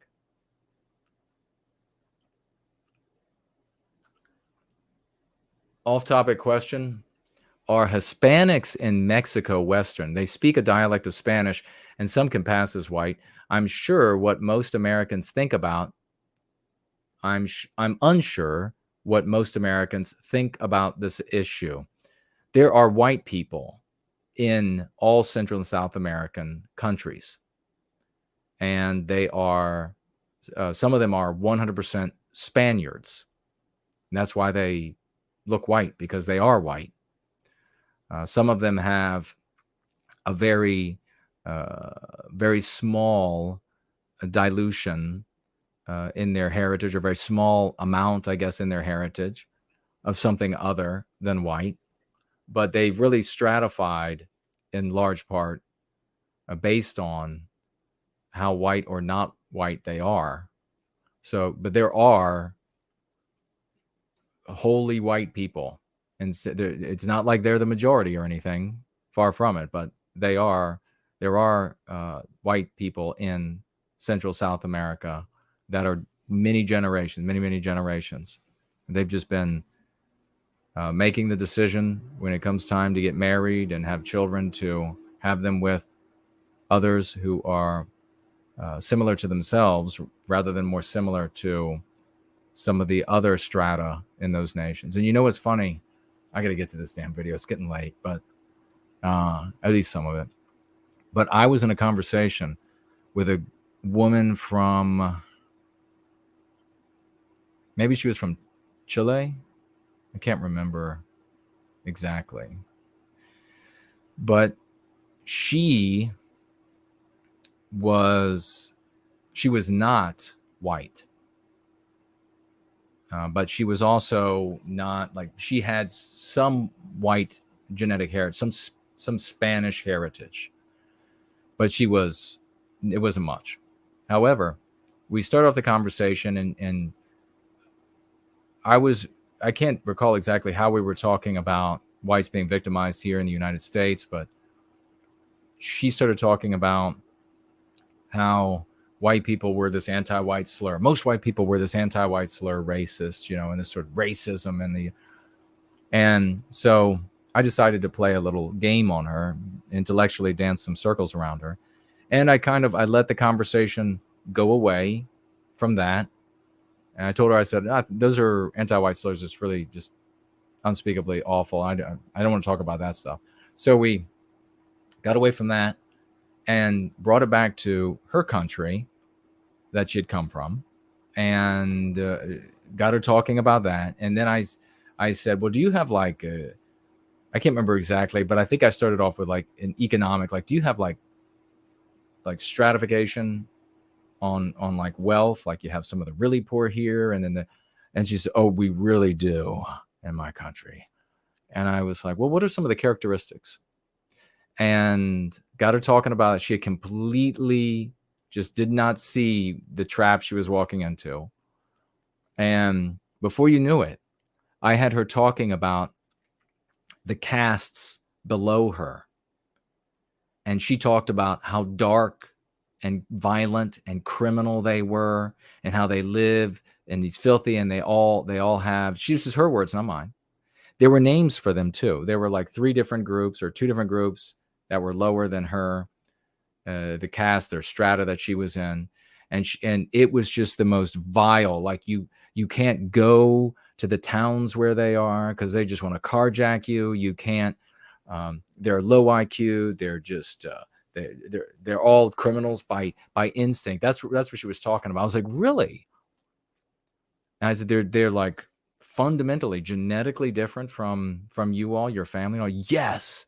They're very these, and then so they had names for them, but then she was also using like Spanish slurs for them. And I definitely don't remember those. But I remember asking her, what's that? You just said another word before that? Oh, that just means whatever, like rapist or whatever. And then I said, okay, so at the beginning of this conversation, you were saying that you were accusing white people of looking down on other races. And it was all just the typical anti-white narrative stuff. And I said, and you didn't have examples of that, but you just gave me a whole lot of examples about how you do that in your country. And man, she lost it. epic style. Like the way she should only behave with like the man she's dominating in her life or something. It was choice to behold. Wow. Light of the Twin Lamps comes back again with another $25. Let's get out some raucous emojis, some V's for victory, some 07s for Light of the Twin Lamps. Another $25 financial gift. My gosh. Thank you so much, brother. I completely agree, is what he says to what I was saying a moment ago. I think it's pitiful that white children are taught to hate themselves. Full disclosure, I'm Mexican American, and in Mexico, children are taught in the education system that they should be proud to be part of La Raza, the race. And it's the bronze race. Actually, he quotes it here, the bronze race, etc. Think every human being has a right to be proud of their race. Well, thank you. I appreciate that. Thank you for that. It actually, there's a van that I see every now and again, and it's kind of like a beat up van. I think they do like yard work and landscaping work. And I don't know who is hiring these people. It's not sane. It says on the van La Raza, and then has skull and crossbones and a bunch of, I took photos. I'll have to show you all one of these Sundays. That's, you know, and can you imagine a bunch of white people hiring these folks? All right, let's see some of this. Use myself from all moderation, and Dick will take over. But let's introduce ourselves. So I'm Mr. Girl, also known as Max Carson. They're not talking this fast normally. I've sped them up to 1.5 speed to get through some of it. Actually, let's do this. All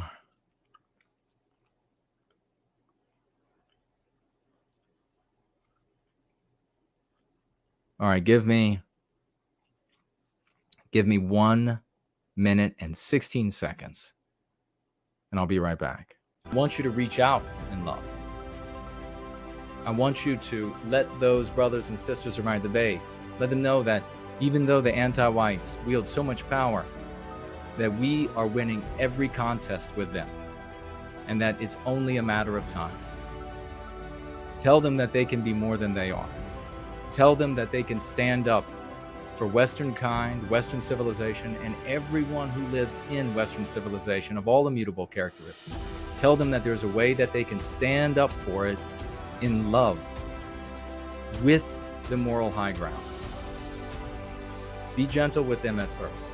Coming out of a story that you thought was the real world is one of the hardest things that folks can do. If you go there with a true spirit and a true heart, with humility, you're going to win more souls than you'll ever turn away. And in the end, all of that will redound to the glory of our people and the reclamation of our destiny.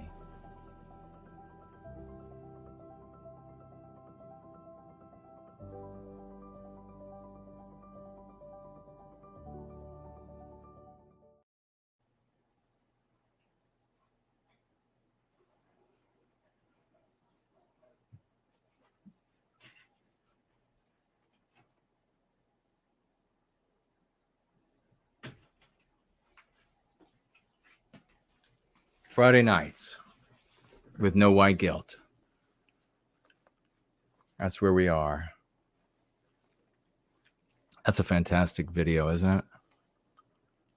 All right. Things are dying here. Let's get this up and running.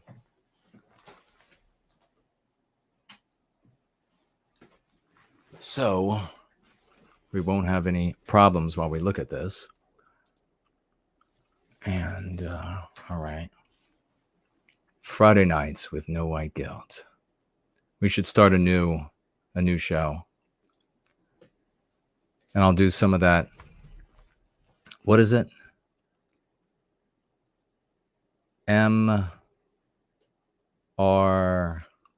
What is the whispering stuff again?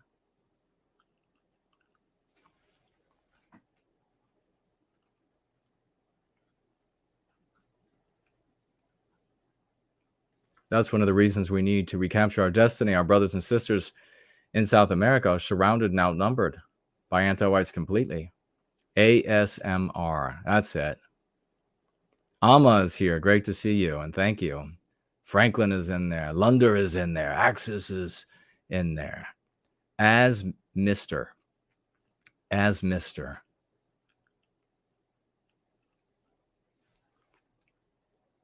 Everybody got it. As Mr. I should do some of that as Mr.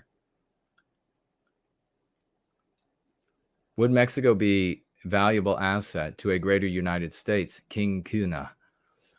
I have actually, over the years, thought about when I've been particularly peevish about and in a cantankerous mood about what's being done to Western kind in this country. I've thought, there are good people in Mexico, and then obviously tons of villains and scum and drugs. And what America should have done is just go right on through Mexico, maybe even go all the way down to Panama and just get rid of all the bad people, all the troublemakers, all the drug lords. Think about how many people in those countries would be happy if you got rid of the El Jefes.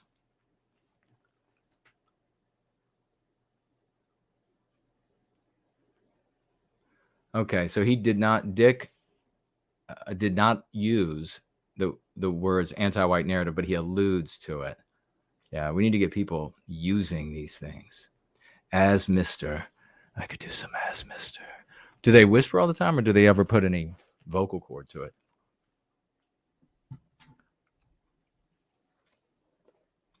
I've not tried it before. We should try it. What do they say when they get up on the microphone? They whisper into your ears. Somebody sent me a video where it has microphone with had like a fake ear on it. I was like, this is some sick shit. That's some sick shit they do with as Mr. I'll be the anti-white whisperer. JC is right. I'm the anti-white whisperer.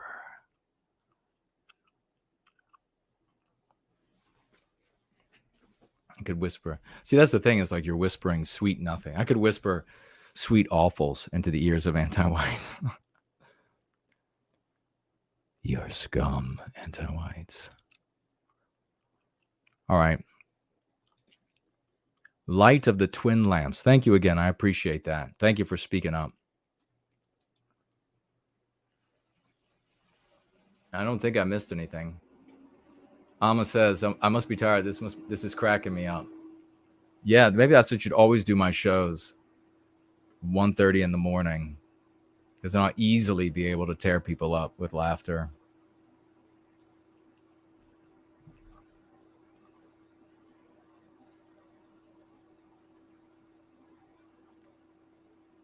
That would be funny.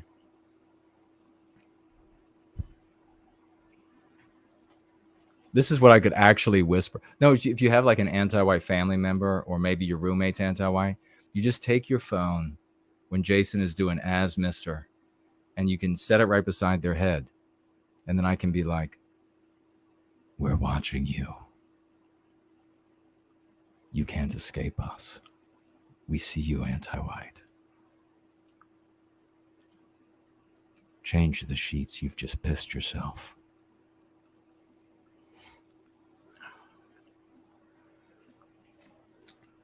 Unmapped Insight says, which man is Mr. Girl? The bottom right is Mr. Girl. It must be some sort of bit he does that he has that name. FL Treasure, is that Florida Treasure? Just don't be a creepy Biden whisperer. Yeah, Biden whisperer would be like, hello, little girl. That would be Biden. No, boom. It's not going to be the FBI anymore. It's going to be the IRS. Kick the door in.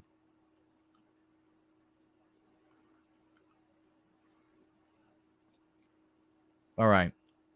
Let's roll. Let's see what these fools have to say. at least a little bit of it. You all can still ask questions. Tag me, please, or make statements. And I'll keep my eyes open on Entropy Cash App. And I make political content designed to get people to try to empathize with each other across party lines, and I'm a rapper. Let's go. Do we all have the same layout? Let's go clockwise. Oh, they're introducing themselves. Let's skip by that garbage. On YouTube and Twitch. Okay, so it looks like this is bottom right is Mr. Can you see my cursor? That's Mr. Girl. And then center bottom is GSU. Bottom left is, it looks like it says LonerBox. The top left is Hunter. Avallone. Center is Dick Masterson. And then top right is Steven. And I think that's the Destiny guy, yeah?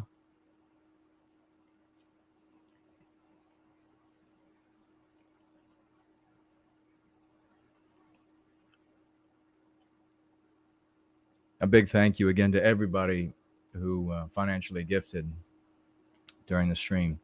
We're going to have to do something like one of these days, like when one of these white sympathetic conferences is going on, I will just maybe rappel from the ceiling. Just take it over. And I'll tell everybody when they jump up and they're shocked, I'll just say, sit down. And they will.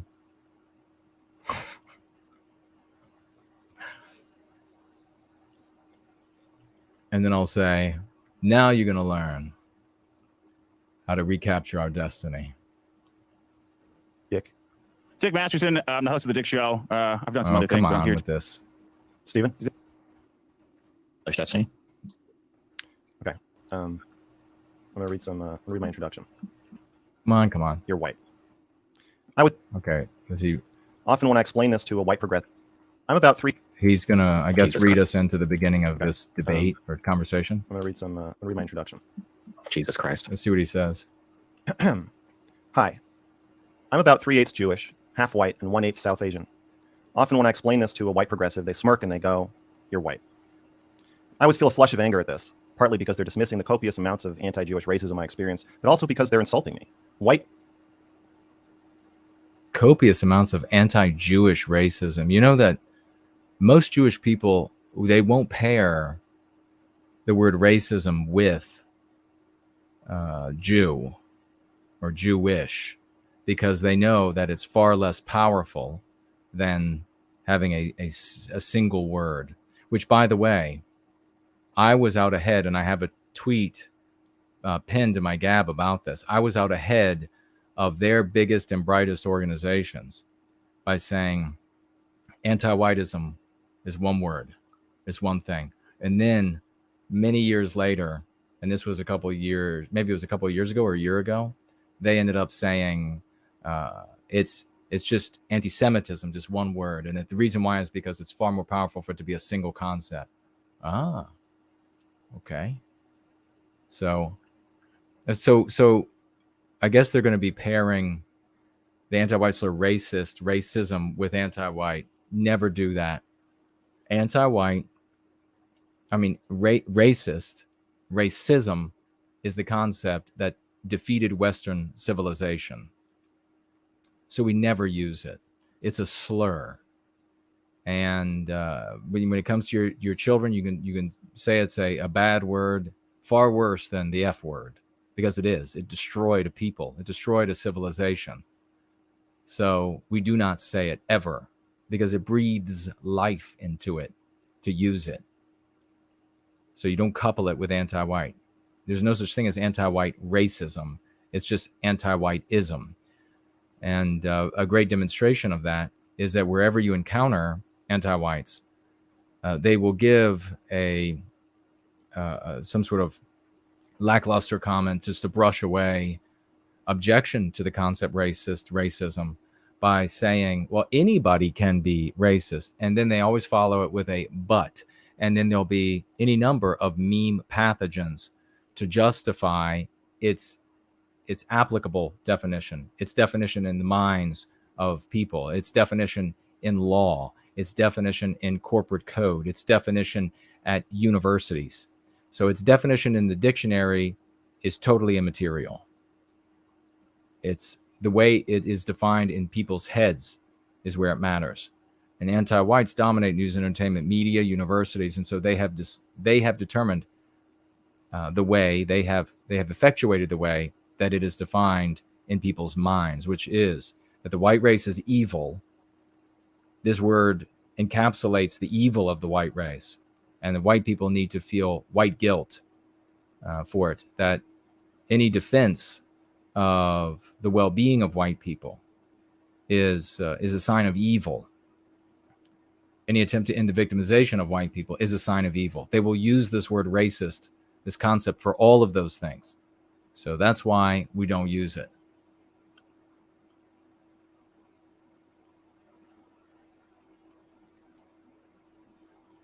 You definitely, Brian says, would look good in Hugo Boss.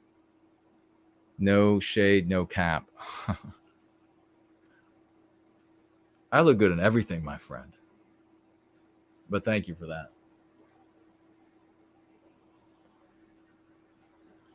That just reminded me of a funny, see, when you hang out with me in these rare times, weird things happen, funny stories come out. I was with a non-white friend of mine many years ago, back in high school. And I had to, what was it that was going on? It was summer, and it was, it's typical summer in Virginia. So it was like 105 heat index or something crazy. And it was, I guess, must have been one of the first times that, what were we doing? Oh, I think he was into tennis for a little while. So we might have played tennis. That might have been what happened. We might have played some tennis. And he wasn't a big sports guy. So like tennis was like his only thing. And so afterward, phone's dying. I was in shorts and I took off my shirt. I was sweating profusely. And I was very physically fit, as I am now. And he said to me, "Man, if I looked like you, I would go naked everywhere." That was funny. But most of the time I'm dressed. So he's got a tiny bit of Jewish heritage, and he says he's faced a lot of anti-Semitism. Okay. Has become an insult. As a kid in a liberal college town, I learned to mock my own whiteness. It's the original virtue signal, to wear your skin like an embarrassing swastika tattoo. Okay, well, we don't, I know we've used it tonight here. We don't, we try not to use whiteness. The reason for that is that whiteness is a concept that anti-whites created, and they have owned over the years thoroughly. I mean, there are many books on it, and many doctoral theses written on it. It's well worn. And it means a couple of things. It means that the white race doesn't exist, that it does exist, and it's evil, and that whiteness is oppression. And then they'll play their little word game, the anti-whites, which is, well, it can mean that anybody can be oppressive of anyone else. So any group could demonstrate whiteness, because whiteness is just oppression. And so it's a way to trip people up, and it's a way to ultimately undermine the defense of Western kind. Because when you start to defend whiteness, if that were to ever become a talking point, if you will, the anti-whites will have you on its growth through obscurity to talking point in the white sympathetic sphere, for example, because you would walk right into the trap of you being for oppression. They would be able to go to people and say, look at them saying that they are for whiteness. whiteness. Look at all of these books by these professors, etc. These anti-whites, prominent anti-whites. And this is what they say. This is what whiteness is. So that's what these evil people are for. It makes perfect sense.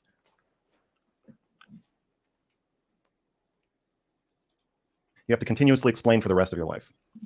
This seemed like a small concession at the time, and I thought anyone who complained about it was a Nazi. I'll never forget what the dean of my high school said to me after I'd been suspended for a self-published newsletter about race. "You don't know anything about racism because you're white." I stared at her in disbelief because her skin was maybe 2 shades darker than mine. The white principal said to me, "Did you ask your black friends what they thought of your article?" I smiled and said, "I don't have any black friends." This was in 2002.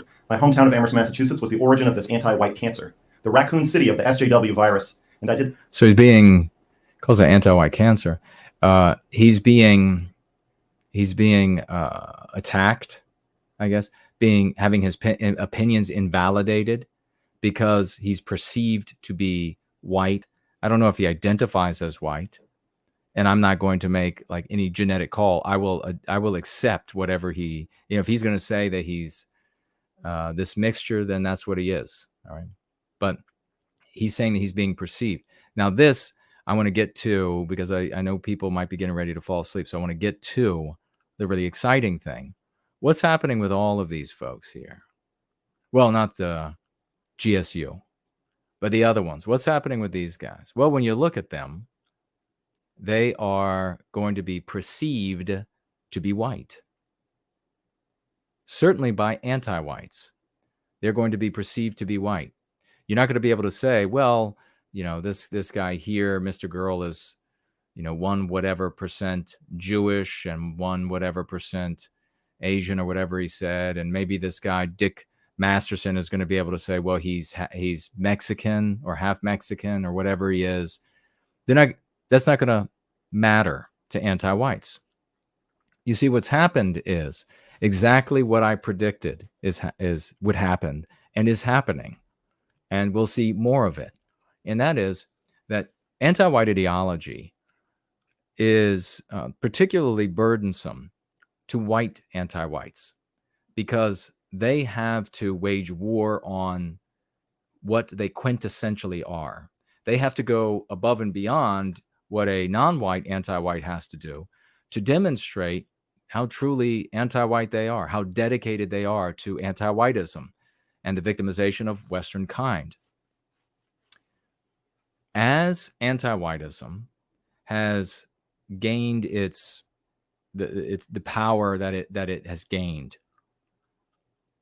and now needs white anti-whites less in its midst. Now, I don't mean that anti-whiteism is a product of non-white people. It's not. Anti-whiteism technically began without any non-white people present of any other race, when white ethnicities slandered each other, saying that the others were subhuman or all of these sorts of claims. And these claims were made for the purpose of dehumanizing other white populations for warfare purposes. That was anti-whiteism. So the real burden and fault, and therefore the correction, lies with white people. We have it in the Go Free method.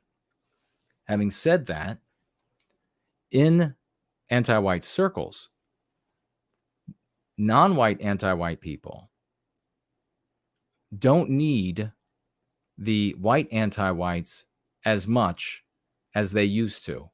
They don't need to tolerate them as much as they used to. Anti-whiteism is on the ascendancy. It's not newly on the ascendancy. It's been on the ascendancy before our births. It's spread to more and more nodes of power, which we were able to clearly divine during all of the anti-white terrorism, because you could see nobody had recourse anywhere in government to appeal or put an end to or to redress. There was no recourse. That told you how widespread anti-whiteism is in nodes of power, in governance in the United States, in corporations, etc. You're seeing it today. There's no recourse at the Department of Justice or the FBI. And so, as a consequence, the anti-white revolution against white people turns a very hungry eye on the white anti-whites in its circles. Again, anti-whiteism is not a product of non-white people. Technically, anti-whiteism was started with white people on white people before non-white people were even present. And it continues to this day. But now, since the villain, white people, is as weak as it has become, as powerless as it has become, first you saw, and you will continue to see, white women needed a lot less. So white women used to be a really prominent part of the anti-white attack on Western kind and Western civilization. White women are needed a lot less. In fact, the intolerance of white women is really beginning to show through very quickly in anti-whiteism. And they're getting rid of them. And we saw the videos as far back as 3, 4, 5 years ago, where there were like meetings at work spaces. And they would say, okay, the white people, and yeah, you white women too, have to go. Get out. We're going to have this. And the reason why is because if the white person is the villain, then who's the good guy in that scenario? White people have been accepting that role in anti-whiteism, in the anti-white narrative, to be able to be a part and to gain some measure of reprieve from anti-white doctrine. Moreover, people like this are thought creators, content creators, opinionators in the anti-white sphere, in anti-white circles. What's happening in those circles relative to these white people, of course, excluding GSU? Well, their opinions matter a lot less. Their presence matters a lot less. You know who suffered this spectacularly was a vicious anti-white by the name of Tim Weiss.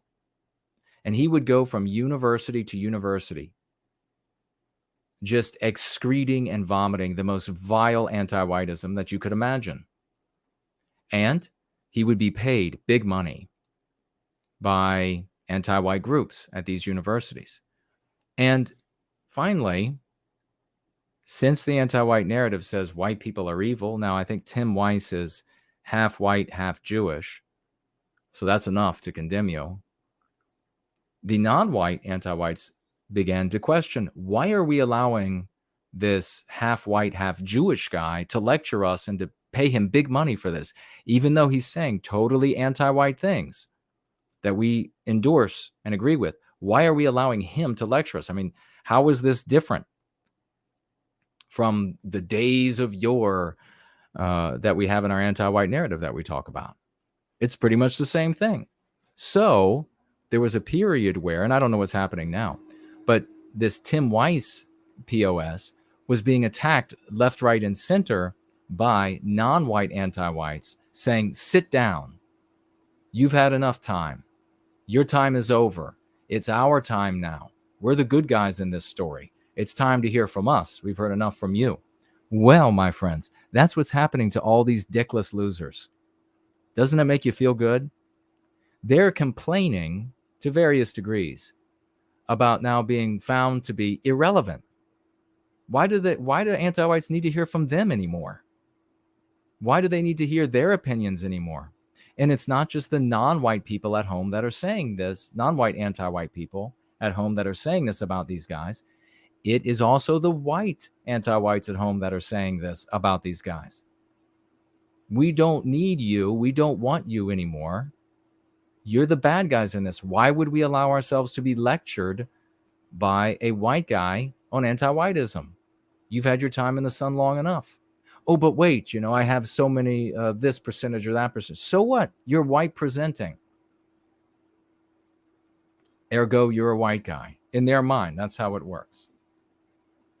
So it's a lovely thing. It is a lovely thing.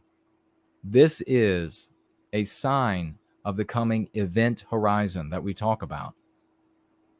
And we don't want to get to the event horizon before we're ready. And we'd rather not get to the event horizon at all.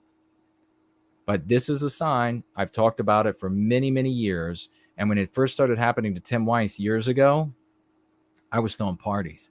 I was picking up the phone and calling people that I had told that to a decade earlier that it would be happening. And I was telling them we were having a party. That's exactly what's happening here. They're getting together. They didn't want to hear from an advocate for white well-being. Of course not. They don't want my opinion. They want their time in the sun as an anti-white content creator. They don't want to hear from me. They want to complain about, well, there is this anti-whiteism out there and it's getting kind of difficult for me. Good. I hope it worsens. My best to stop it from spreading. As you all know, I failed. But I'm still here, my white brothers and sisters, and I convened this panel for a very specific reason. Even though most of us can feel a rising anti-white sentiment, we are heavily discouraged from acknowledging it. So anyone who does want to discuss it, or who needs to discuss it, is pushed to the far right, the only place where it is acceptable to share these feelings about your own body and about how others talk about it. That all changes tonight. We are here to prove that a group of 6 relatively normal people can have a relatively normal conversation about white grievance. Okay, so what did he just say? He's telling you they're revealing their thoughts and their conversations. When they are getting pushback for being white, anti-white content creators and thinkers, when they're getting pushback for it, they then very tentatively have attempted to say, well, there's this rising anti-white sentiment. I mean, what are we going to do about it? I'm not able to preach anymore anti-whiteism as easily and as effectively and as profitably as I used to. What's the response to them? We're going to push you off. We're going to say you're rabid right wing. And of course, they know they're not going to be accepted by actual white well-being advocates, people who care about white well-being. These people are anti-white. They just want to defend their time in the sun. Thank you. And I now pass the torch to Dick. Thank you, Mr. Girl. Powerful words, powerful statement. Okay, folks, with an X, I'm going to ask some questions of everybody to get the discussion started. That's not a good way to start it. In no particular order, but feel free to chime in. Please let somebody finish their thoughts before you jump on top of them. I like the panel. It seems representative of America, or at least the Western world. We've got a lot of white. We've got some maybe quasi-Mexican thrown in here, Latino. It seems representative of the Western world. No, the Western world only lives in white people, and certainly not in anti-white white people. They've declared war on that spirit of the West inside of them. But this is what they call, as long as everybody is uniformly anti-white, then that's a panoply of the Western world. We got a good cross segment here. 13% black. What did you say? About 18% Jewish of something? I don't know. I can't do the math. So we're all speaking on behalf, just a pinch of Jewish of Semitism. So we're all speaking on behalf of our races. Make sure you understand that before you get into it. Hunter, I'm going to start with you. Here is the topic for the discussion. Is anti-white sentiment rising? Is it fair to call this racism against white people? And if it's not fair now, when will it be fair? What do you think? I'll repeat it if you need it, but that's the topic. Yeah, sure. I mean, I definitely do think that there is a rising anti-white sentiment. As far as the potential for harm, Let me stop right there. There isn't a rising anti-white sentiment. Anti-whiteism has been at its zenith for our whole lives. It has been effectuating its objectives, implementing its tools relative to the environment that it was in. These people can't even think about these things straight. So there isn't a rising. What there is, though, is that, as I was just stating so eloquently and beautifully and intelligently, that these people are beginning to feel the heat of it. Whereas in the past, they just would have been lauded for being anti-white by their anti-white audiences. Now their anti-white audiences are like, why is your white ass up there? I don't think that it's there the same way that any kind of anti-white sentiment. I'll repeat it if you need it, but that's the topic. Yeah, sure. I mean, I definitely do think that there is a rising anti-white sentiment. As far as the potential for harm, I don't think that it's there the same way that any kind of anti-black racism would be, since there are still systemic inequalities as far as... Okay. There you have, this is the anti-white narrative, systemic inequality, something that can't be touched, measured, or proven, and therefore there can be no null hypothesis or ability to disprove it. And it's pure sophistry, lies of an anti-white. And it's a perfect example also of this. Is this guy white? This Hunter? It's a perfect example going to, this is always the retreat to the population, which we have had drilled into our minds from birth, has been the most wrongly put upon, long suffering group, the most long suffering group in the history of mankind. This is where it always begins for anti-whites. And then they broaden it to incorporate every non-white group in this infernal allegiance against the white race. This is the anti-white argument. Like, you notice, why didn't he go to Asians? Why didn't he go to Arabs? Why didn't he go? Asians have been here for a long time. I mean, he's talking about blacks here. We were just talking about in the 1950s in the United States, black businessmen and women in a country created by the white race, Western civilization, allowed black people to be business people and to start businesses. Don't know how they got the money, according to the anti-white narrative we grew up with, and then even allowed them to exclude white people in our country. Where's that happened anywhere else? We were just talking about that in California, and how these some of the land for some of these people that were going to start some of these black-only businesses ended up being taken by eminent domain. And so you can, and now it's just stolen from the taxpayers and given to descendants of these families. Check it out for yourself. I don't know the facts, but it's in the headlines right now. For racial minorities, where those don't really exist for white people. However, it has definitely become far more socially acceptable to just shit on white people. I mean, this is where the whole meme comes from, where it's... Oh, he's crying. Don't you love that? Don't you love him crying? And a white anti-white, or at least white presenting anti-white, crying that anti-whites are turning on him, white and non-white. They're like, sit your white ass down. Oh, he is sitting down. Shut your white mouth up. Shut your white mouth up. We've had enough of you white people, especially you white males. So he's, I feel like it's getting really hard for the white people. We're shitting on white people. Oh, so it's starting to affect you? Good. Shut up. Stop being a you know what you need to do? You need to get in the background, and you need to get a non-white person up there on the microphone. Shut your mouth. Oh, you want to be racist? Just put white in the beginning. Or you want to be sexist? Just say it's a white woman first. There's absolutely like a sentiment that is rising that it's more or less acceptable to kind of shit on white people and make fun of them, or kind of... It's becoming more acceptable. At what point in our life has it not been acceptable to shit on white people? The mainstream movies for the totality of our lives been shitting on white people. Television shows shitting on white people. That's the main stress. That's the establishment narrative. Now it's just finally, no, what's changed is his personal world. Again, I'll keep driving the point home. His personal world, where white people like him used to be able to be anti-white and get praise from white and non-white anti-whites. It's getting tougher, though, for them. Well, like even what Mr. Girl said in the beginning is you can't have an opinion on this thing because you're white. Exactly. Shut up, you anti-white little prick. You can't have an opinion because you're white. Shut up. Now, is it fair to call that racism? I mean, by the dictionary definition, if you are discriminating or belittling someone on the basis of their race, then I would say that is racism, sure. Okay. Did I say that's what anti-whites do? What do you think is going to happen next? Do you think he's then going to say, well, by the dictionary definition, folks, I've done this so many times.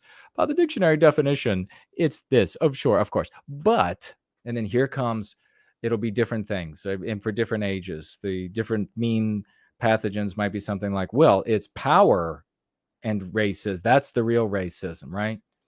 Or it's wealth, and it's always something else. factor. But I think the big distinguishing factor is whether or not that anti-white racism has a likelihood of actually causing some kind of systemic harm, where I don't think that it really does. But so that's in other words, that's saying power. Just if it doesn't, I don't think that justifies being racist against white people. Everybody agree with that? I'm gonna throw it around the horn, open it up for discussion. What do you guys? Yeah, I got two quick thoughts. One is that this panel might actually be too late. I don't know if anybody has noticed, but it feels like, and it's been feeling like this for a few years, not a few years, for 2 years, starting to feel like we've crested on some of this, to where people are finally starting to look at the insane cancellations, the ridiculous Me Too's, these types of statements, where people are like, I think we've peaked a little bit on the hysteria surrounding some of these like very, very progressive like social narratives. I was shocked that the Washington Post actually fired. Her name was Taylor Lorenz, right? It was the other journalist who accused, who blew up her coworker on Twitter about saying that he was being sexist or whatever because he retweeted kind of a dumb joke.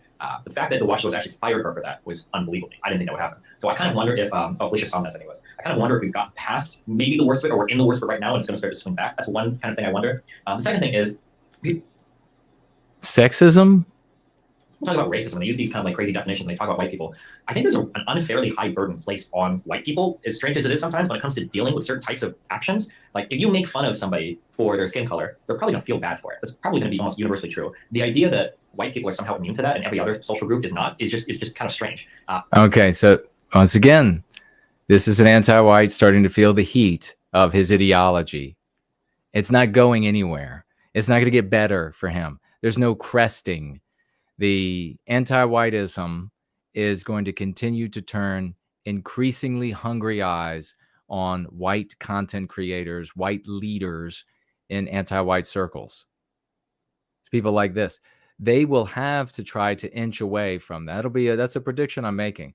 They're going to have to inch away from radical anti-whiteism. These kind of folks, they're not going to want to come over to advocacy for white well-being. They're not going to want to do that. They're going to try to inch away from being radical anti-whites because their pets, their fellow anti-whites are going to and are eating them. You know, you can try to find reasons why. Like some people are like, oh, well, white people are in a position of power. And it's like, okay, well, can I be anti-Semitic? Because there's a lot of Jewish bankers and people running media, right? That should be okay because they have a lot of power. But nobody would say that. What about racist towards Chinese people that are doing well, right? That people will pull out these kind of esoteric, or I should say academic definitions of racism to justify racism against white people, but they wouldn't pass literally any other. It's anti-whiteism. Just every time they're saying this racism in this context, it's anti-whiteism. Yes, doesn't make any sense. So yeah, that was my two main thoughts. I wonder if we're at the peak of the anti-white sentiment, and I think people need to stop having like this ultra high expectation of the average white person to just have a bunch of people who are racist towards them, but be okay with it. So Hunter, you said he hopes he's hoping that it's going to be that it's peaked and will be diminishing. No, it's not going to diminish. Oh, sorry. Go ahead. Oh no, go ahead. Hunter, you said that you don't think it causes systemic harm, the anti-white sentiment. Can you define? Ginger says she can't listen that fast, so I'll have to. That was a little fast there. We might have to play with it based on the. We'll try this. Harm. And yeah, I mean, usually when I'm talking about systemic racism, I'm just referring to any kind of a system, whether it be a social system or a established institution that leads to disproportionate negative results that impact. Okay. And in other words, gobbledygook. A system that leads to non-white people being discriminated against. Oh yeah, well, where does that actually happen? Could you show us some actual examples, not abstractions? We can look right out the window probably of his shitty little house there, and there's probably a newspaper out there, and it's talking about more diversity at the university, more diversity. All of these are systems. It's systemic. The anti-whiteism is systemic. He is taking advantage of the anti-white narrative, which is fictional and in fiction, that is inside people's subconscious mind. A lot of people hearing this, because they're just living their life in their subconscious mind, would be nodding to this. Yes, it's systemic. I've seen it in how many TV shows? I've seen it in how many movies? But when they go to the place of work, when they apply for their job, it's the exact opposite. One racial group more than another. So that's why I talk about the criminal justice system, for example, because there's no intent there to screw over Black people. However, unfortunately, according to the statistics, Black people are disproportionately screwed over by that criminal justice system. What I mean, No, that's another anti-white fiction.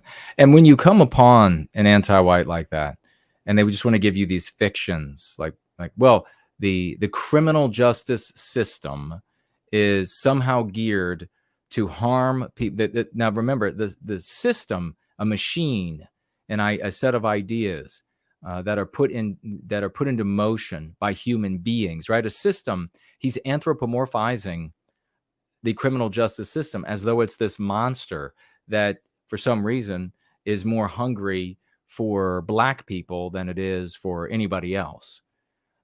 Don't fall for that. Somebody like this is unwell. They're unhealthy. It's an anti-white superstition. You can thank them for letting you know so soon in the conversation that they're unwell and move on to somebody who can be reasoned with. Somebody like this can't be reasoned with. These systems are operated by human beings, and the human beings in these systems are the white ones are deathly afraid of the slightest hint of being in any way negative to a non-white person, in any way unfair to a non-white person, because they lose their job, they lose their living. When they lose their ability to make a living, they can't pay for their health care. They can't pay their mortgage. They can't pay their auto payment. They can't pay their child's dentist visit. The white people are deathly afraid that we are sued, we are fined, we are arrested, we are misrepresented, we are slandered, we are ostracized from our communities. We receive death threats for being heretical to anti-whiteism. There are classes, anti-white obedience training throughout criminal justice systems, state and federal, that white people have to undergo, where we are further threatened and intimidated, and we continually have to fear social lynching, and we continually have to fear being drawn before some anti-white tribunal at work and at our universities. The people who are operating these entities that are white are deathly afraid of not being anti-white. So this is preposterous. It is utterly preposterous. when I say the systemic thing as far as white people, generally it's just kind of accepted that white people are in a position of power right now. And no, that doesn't mean that. I'll just jump in there.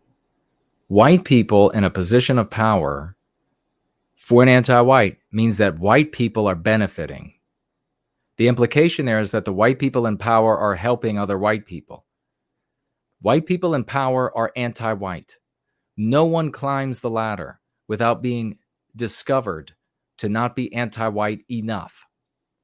Every white person is anti-white to various degrees. None of them are white sympathetic. None of them can even say the name white race. Give me a break. Anti-whiteism. That's all this is, a fiction. What is the outcome if your calculation is that white people in power means that there's this evil that they want to call racism?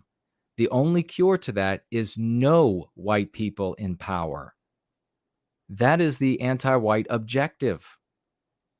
You need to look at what they shoot for and what they celebrate. That is what this little pudgy mutt of a human being, this mutt of a human being, characterless POS, white, anti-white, is telling you. Any white people in power is evil. Any white people in power means the victimization of non-white people. I'm glad that he's suffering with other anti-whites telling him that because he's white, his opinion is invalid. That justifies being racist towards white people. But what it does mean is that it's far less likely that there will be some kind of systemic inequalities that arise from people saying dumb shit on Twitter against white people. Again, I'm not saying that justifies it. It doesn't. But I just think that that's something important to take into account. Okay. So, I mean, I think he was referencing slandering white people in social media and out in the world. And it's understandable. It doesn't justify it, but they can't do harm when anti-whites slander white people. Oh, really? If white people were slandering non-white people on the internet, white people that maybe were janitors, maybe just bricklayers, is this guy going to be okay with it because they don't have the power to harm non-white people? Or is he going to practice group responsibility all of a sudden? And it's not going to be individuals anymore. You see how the anti-white is just a lying, characterless, vacillating POS that will take any possession and will uphold any principle as long as it arrives at the victimization of white people, and will abandon it the next moment and argue with verve and intensity the contrary, if that then will get them to an anti-white conclusion. He would be talking about all of the emotional trauma experienced by non-white people if white people were slandering them on the internet. He would say that it is endemic and it is a sign of the evil within white people, and systemic, one of their favorites, and therefore justifies anti-white victimization of white people in order to right these scales, put an end of this emotional trauma. I think the definition of system you're using is taking system almost up to like a global scale or a national scale. But Twitter itself is a system that is skewed against white people. So you could say, like, you can have different there's obviously systems within systems within systems. So I think it's skewed. How is it skewed against white people other than people making like anti-white tweets? I get that, but like, I mean, yeah, I'm saying like, so like negatively impacting. Like the skewer is that like you can literally, there are certain classifications of people on Twitter that can act almost with impunity. Like I've seen comments made about killing white people or killing certain politicians that blow me away. Yeah, you can't talk about killing Jews on Twitter. Of course, yeah. Yeah, and it's like I can tell why they're not getting banned, and it's probably because they have. Well, what about this? I mean, this Hunter guy, how are white people being harmed? The right of self-expression. Every non-white race has this preeminent right to express themselves in any way they see fit, to share their experience of their world, of their people, of their inner lives. White people are not allowed to have a right of self-expression. That restriction to the right of self-expression is psychologically and spiritually traumatizing for white people. And yet, this Hunter guy says, no big deal. Just because you're not allowed to express yourself, big deal, white people. Suck it up. Have a certain political disposition, you're less likely to get banned. But if you're on the right targeting certain groups of people, like you can get dinged for hate speech like almost immediately. Sure. Yeah. So maybe that would be maybe that's a good example then of where there is some kind of a systemic inequality against white people. That could definitely be a thing. Yeah. What was weird for me is I've spent most of my life, because I'm pretty left-leaning and run in pretty left-leaning circles, most of my life has been spent in systems where white people are punished more for expressing their beliefs, opinions, and prejudices than anybody else. So while I agree, if on a victimized, white people are victimized. We are not in a system where we can excel as ourselves. We are being victimized. It's not like this idea of punishment is really misplaced, because a punishment is a corrective behavior with the tacit understanding that it's to improve the outcome. Well, there is no improved outcome for white people to be more anti-white. Global scale, sure, it's better to be white, but I've been in many, many situations like this panel. The whiter you are in this panel, probably the less freedom you have to say whatever you want without losing your fucking job. Like, we all know that. I think something that's important to keep in mind when we talk about systemic racism or systemic injustice. Athamas says Hunter used to be right-wing, pro-white. He flipped and made a lot of money. he's been doing that and gay stuff ever since. Super grifter. You know what? Now that you say that, I remember that I remember somebody saying that about that guy. I knew that name sounded familiar. That he used to be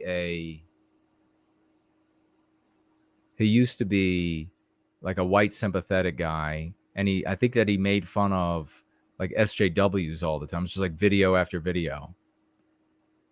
But now you're right. Yeah, he's just grifting. He just wants the dough. He wants the attention. What a loser. What a scumbag. Well, the anti-whites are going to run him out of there, aren't they? They're not going to put up with that for long.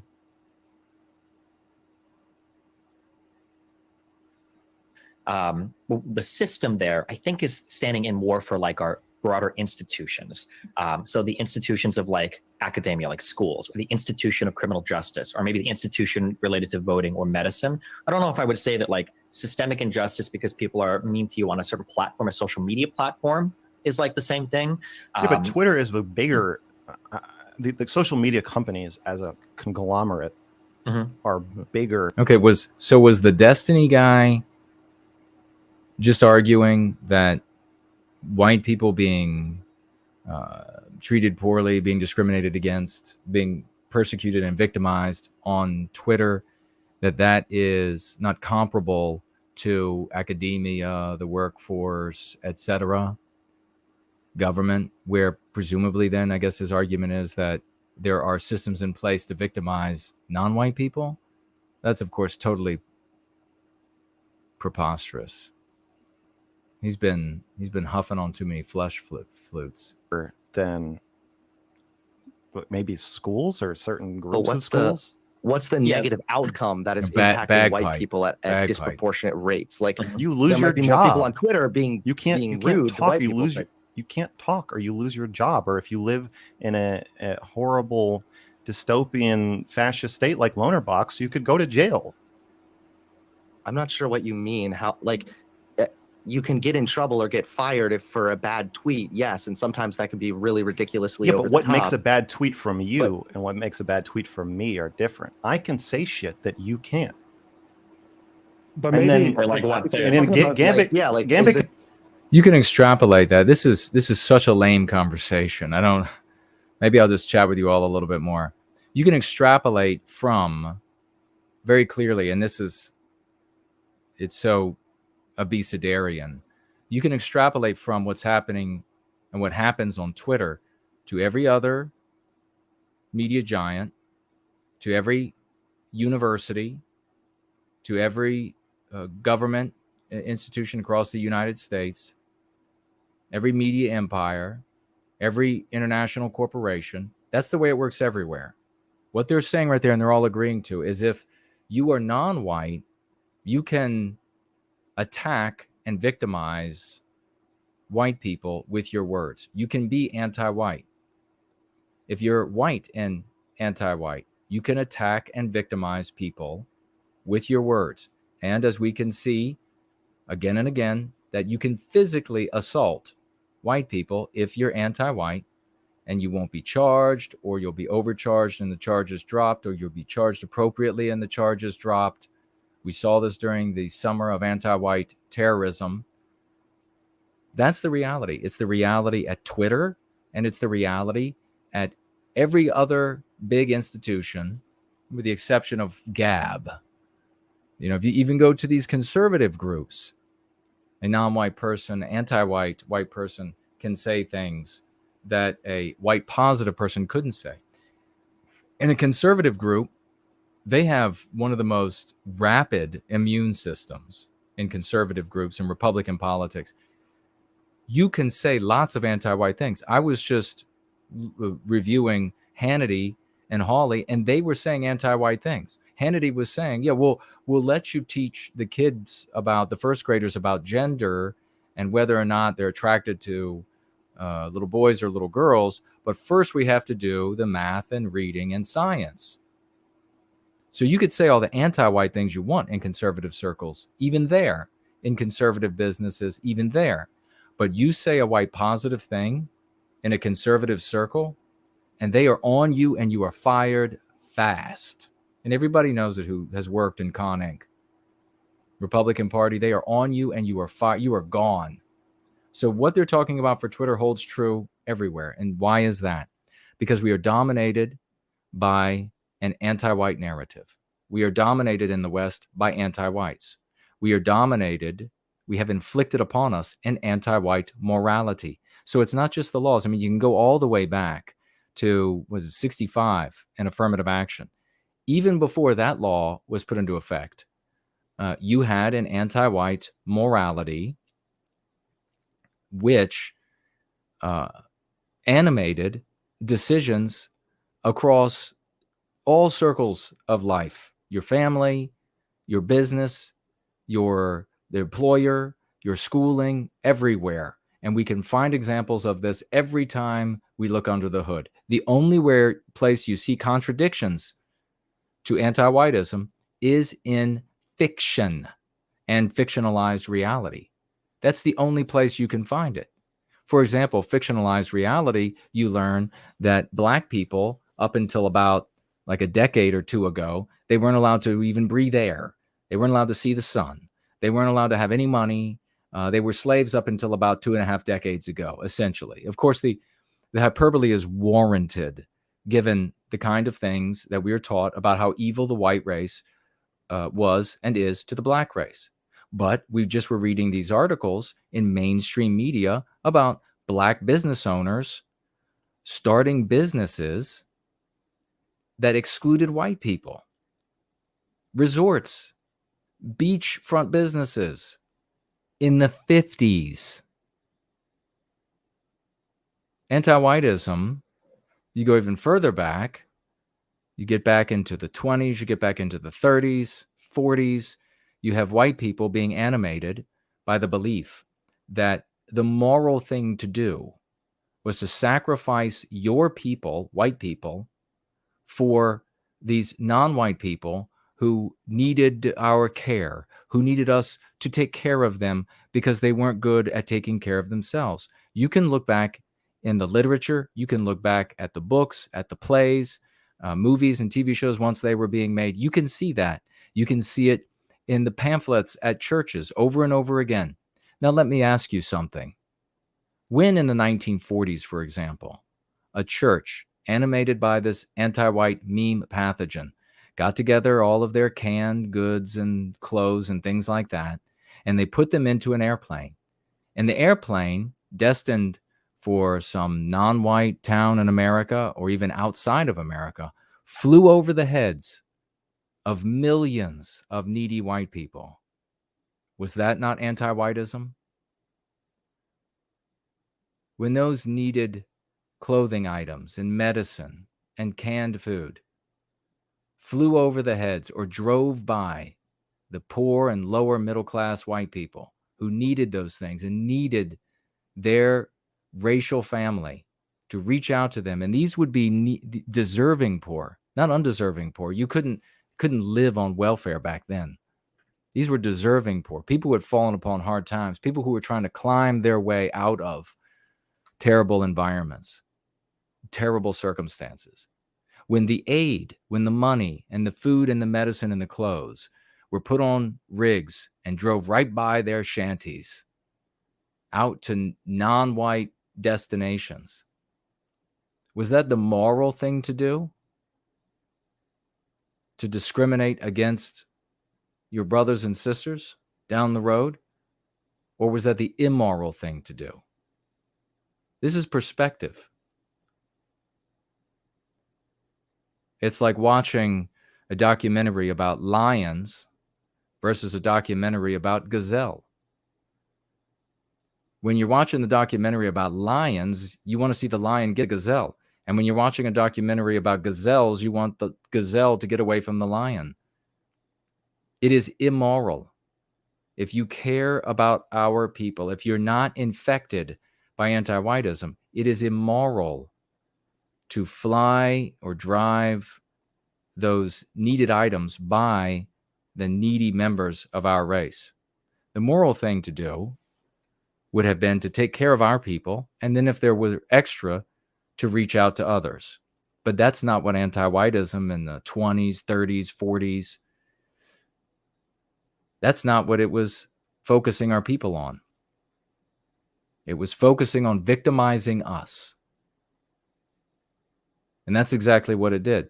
And you can only victimize us when you have these collateral beneficiaries, someone else that you can give the job to, someone else that you can give the medicine to, someone else that you can give the needed surgery to, as long as it doesn't go to white people. Anti-whiteism has been around for a long time. It's not new. But these freaks are starting to feel the heat because they're not needed anymore. GSU will replace them. So already, we're not long into this. I think we've probably seen enough, 2:30 in the a.m., probably seen enough where they've all agreed that on, no pushback from any of them, that on Twitter, it's anti-white. And that's the way it is everywhere.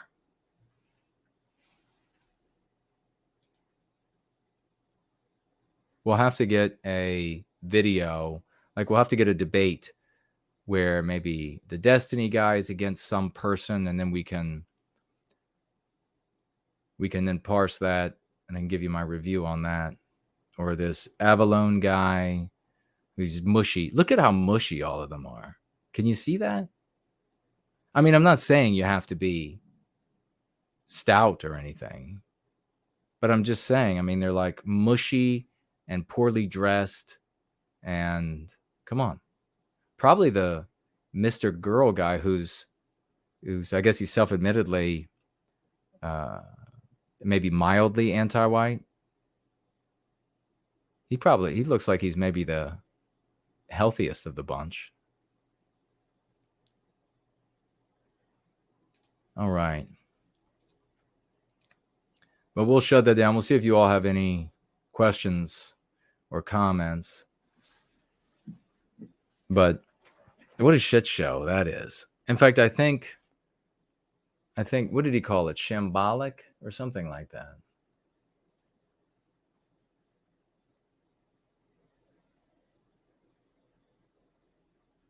I think Hypocrite called it shambolic, it was ridiculous. All right. So what are you all saying? Looks like blank there. No tags here. No tags there. What about over here? Any tags here in the live chat? Looks like somebody called Jack is going to bed. Good night to you. Ginger says they're probably soy boys. Well, they probably are. And they're what's the, oh my gosh, what's the word for that? Is it de-intermediation? Is that what it is?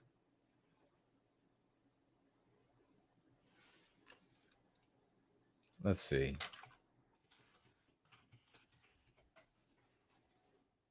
Disintermediation? Is that it?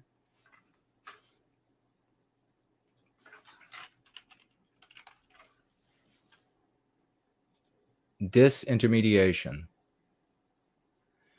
That's exactly what it is. I'm glad I looked it up. Disintermediation. Reduction in the use of intermediaries between producers and consumers. That's what's happening here. Oh, I love it. I love it.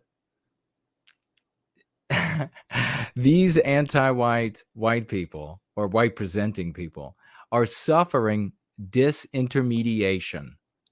The reduction in the use of intermediaries between producers and consumers. Holy crap, that is hilarious. They are suffering disintermediation, and now they're complaining about it on a white grievance panel.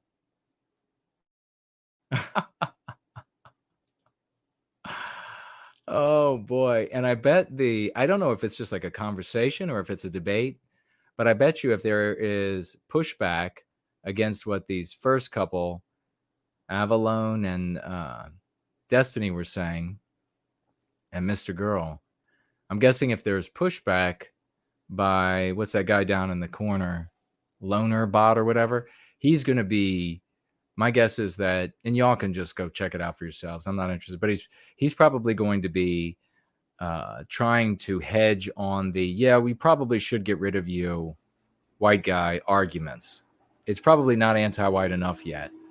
So he'll be trying to, my guess is that guy, he just looks like he's less popular than the others. Maybe he's not, but he looks like he is. Maybe he's probably the biggest one. That'd be funny. And so he might be still trying to carve himself out a niche in the white presenting anti-white sphere. And they're suffering disintermediation. Holy shit. Wow, that's funny. Yep, we live to see it. Another prediction come true, my friends. Another prediction come true. But I wasn't calling it disintermediation. It just hit me. I was like, oh my God. These white presenting anti-whites are intermediaries for all anti-whites, both white and non-white. They're intermediaries. They're like, we'll tell you, we'll talk to you, we'll give you our opinions about anti-whites, how evil the white race is. We'll build onto that anti-white narrative.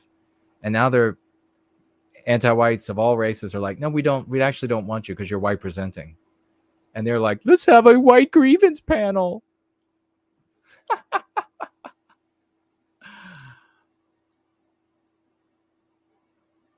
Atham says, if they had not created the term cracker for white people before you, your dry analysis of this panel would have warranted it.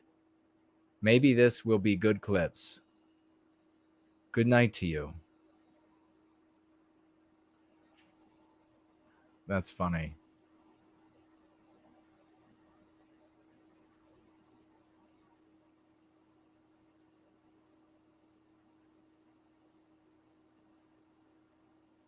Anglo says, how do you hold up with all of the black pilling of white sympathetics, of the white sympathetic sphere?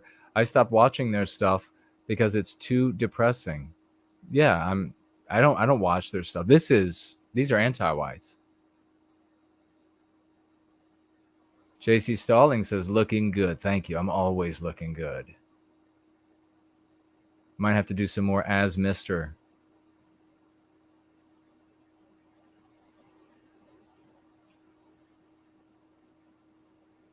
Anti-Whiteism Deniers by Johnny Johnson.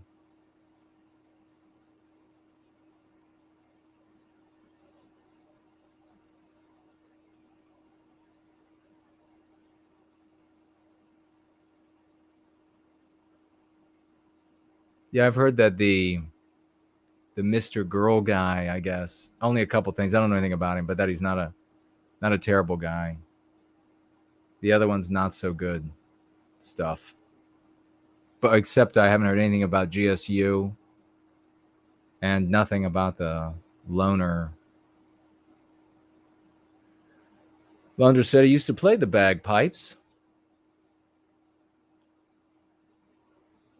That can be when it's, when it's played well in certain circumstances, very nice. Other circumstances, it's a sad sack.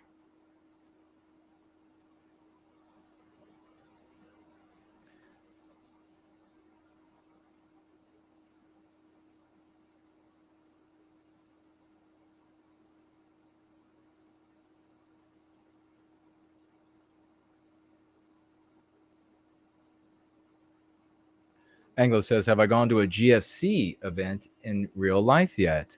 I haven't. I think the only GFCs, I guess it was kind of GFC, then yes, I have. It was sort of a GFC meeting. It was GFC people were present at Yiz picnic. But other than meeting face-to-face for the purpose of investigating the person for membership, I don't know that there have been in-person events yet. But looking forward to them nonetheless. All right. Well, that was a heck of a lot of fun. Boy, we were able to get right into the truth with these people. And that's how Westmen get things done. You don't think that we built the United States. You don't think that Western kind looked out at the United States, or what would become the United States, and wanted to sit down and just talk about things endlessly. That's what, more so what ladies or females do. Men of the West, they get right to the heart of the matter and they make it happen. And that's, we have ascertained instantly what's happening here. So there's really no more use to dig through it. It couldn't be, actually, their sad performance here couldn't be more miserable and boring. Anti-whites complaining about beginning to feel the heat of anti-whiteism because of disintermediation. Great. All right. That's about it. I will be back, let's see, Friday night, Saturday morning. Probably won't be streaming later today, being Saturday. But who knows? Probably not, though. And then Sunday, going free.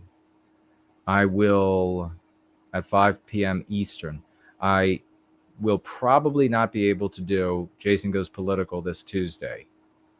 So keep an eye out for that, but it probably won't happen on Tuesday. Might have to happen later in the week.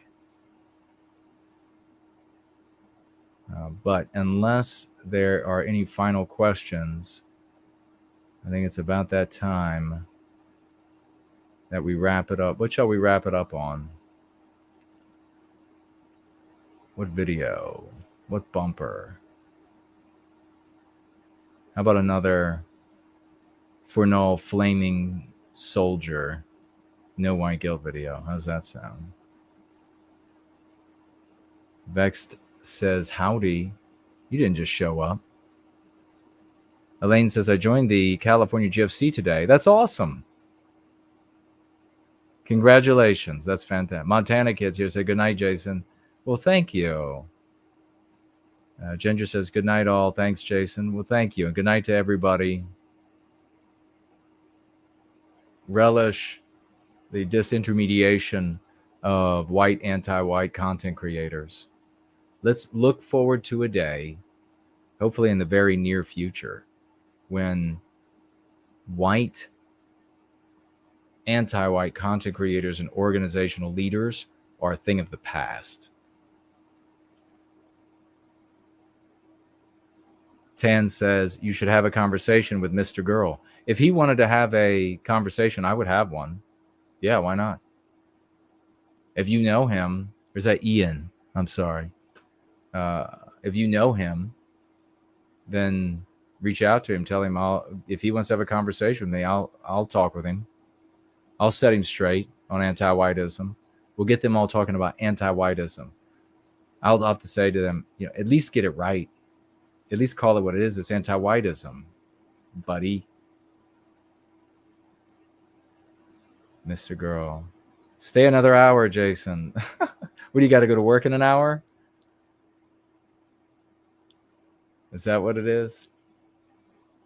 It's a bit reminiscent of those 8, 10, 12-hour streams back in the day. All right, folks. It's been awesome as always. Take what we talked about here, whatever it was that you thought useful, and bring it into your conversations. We're not about just doom documenting and dissecting and divining.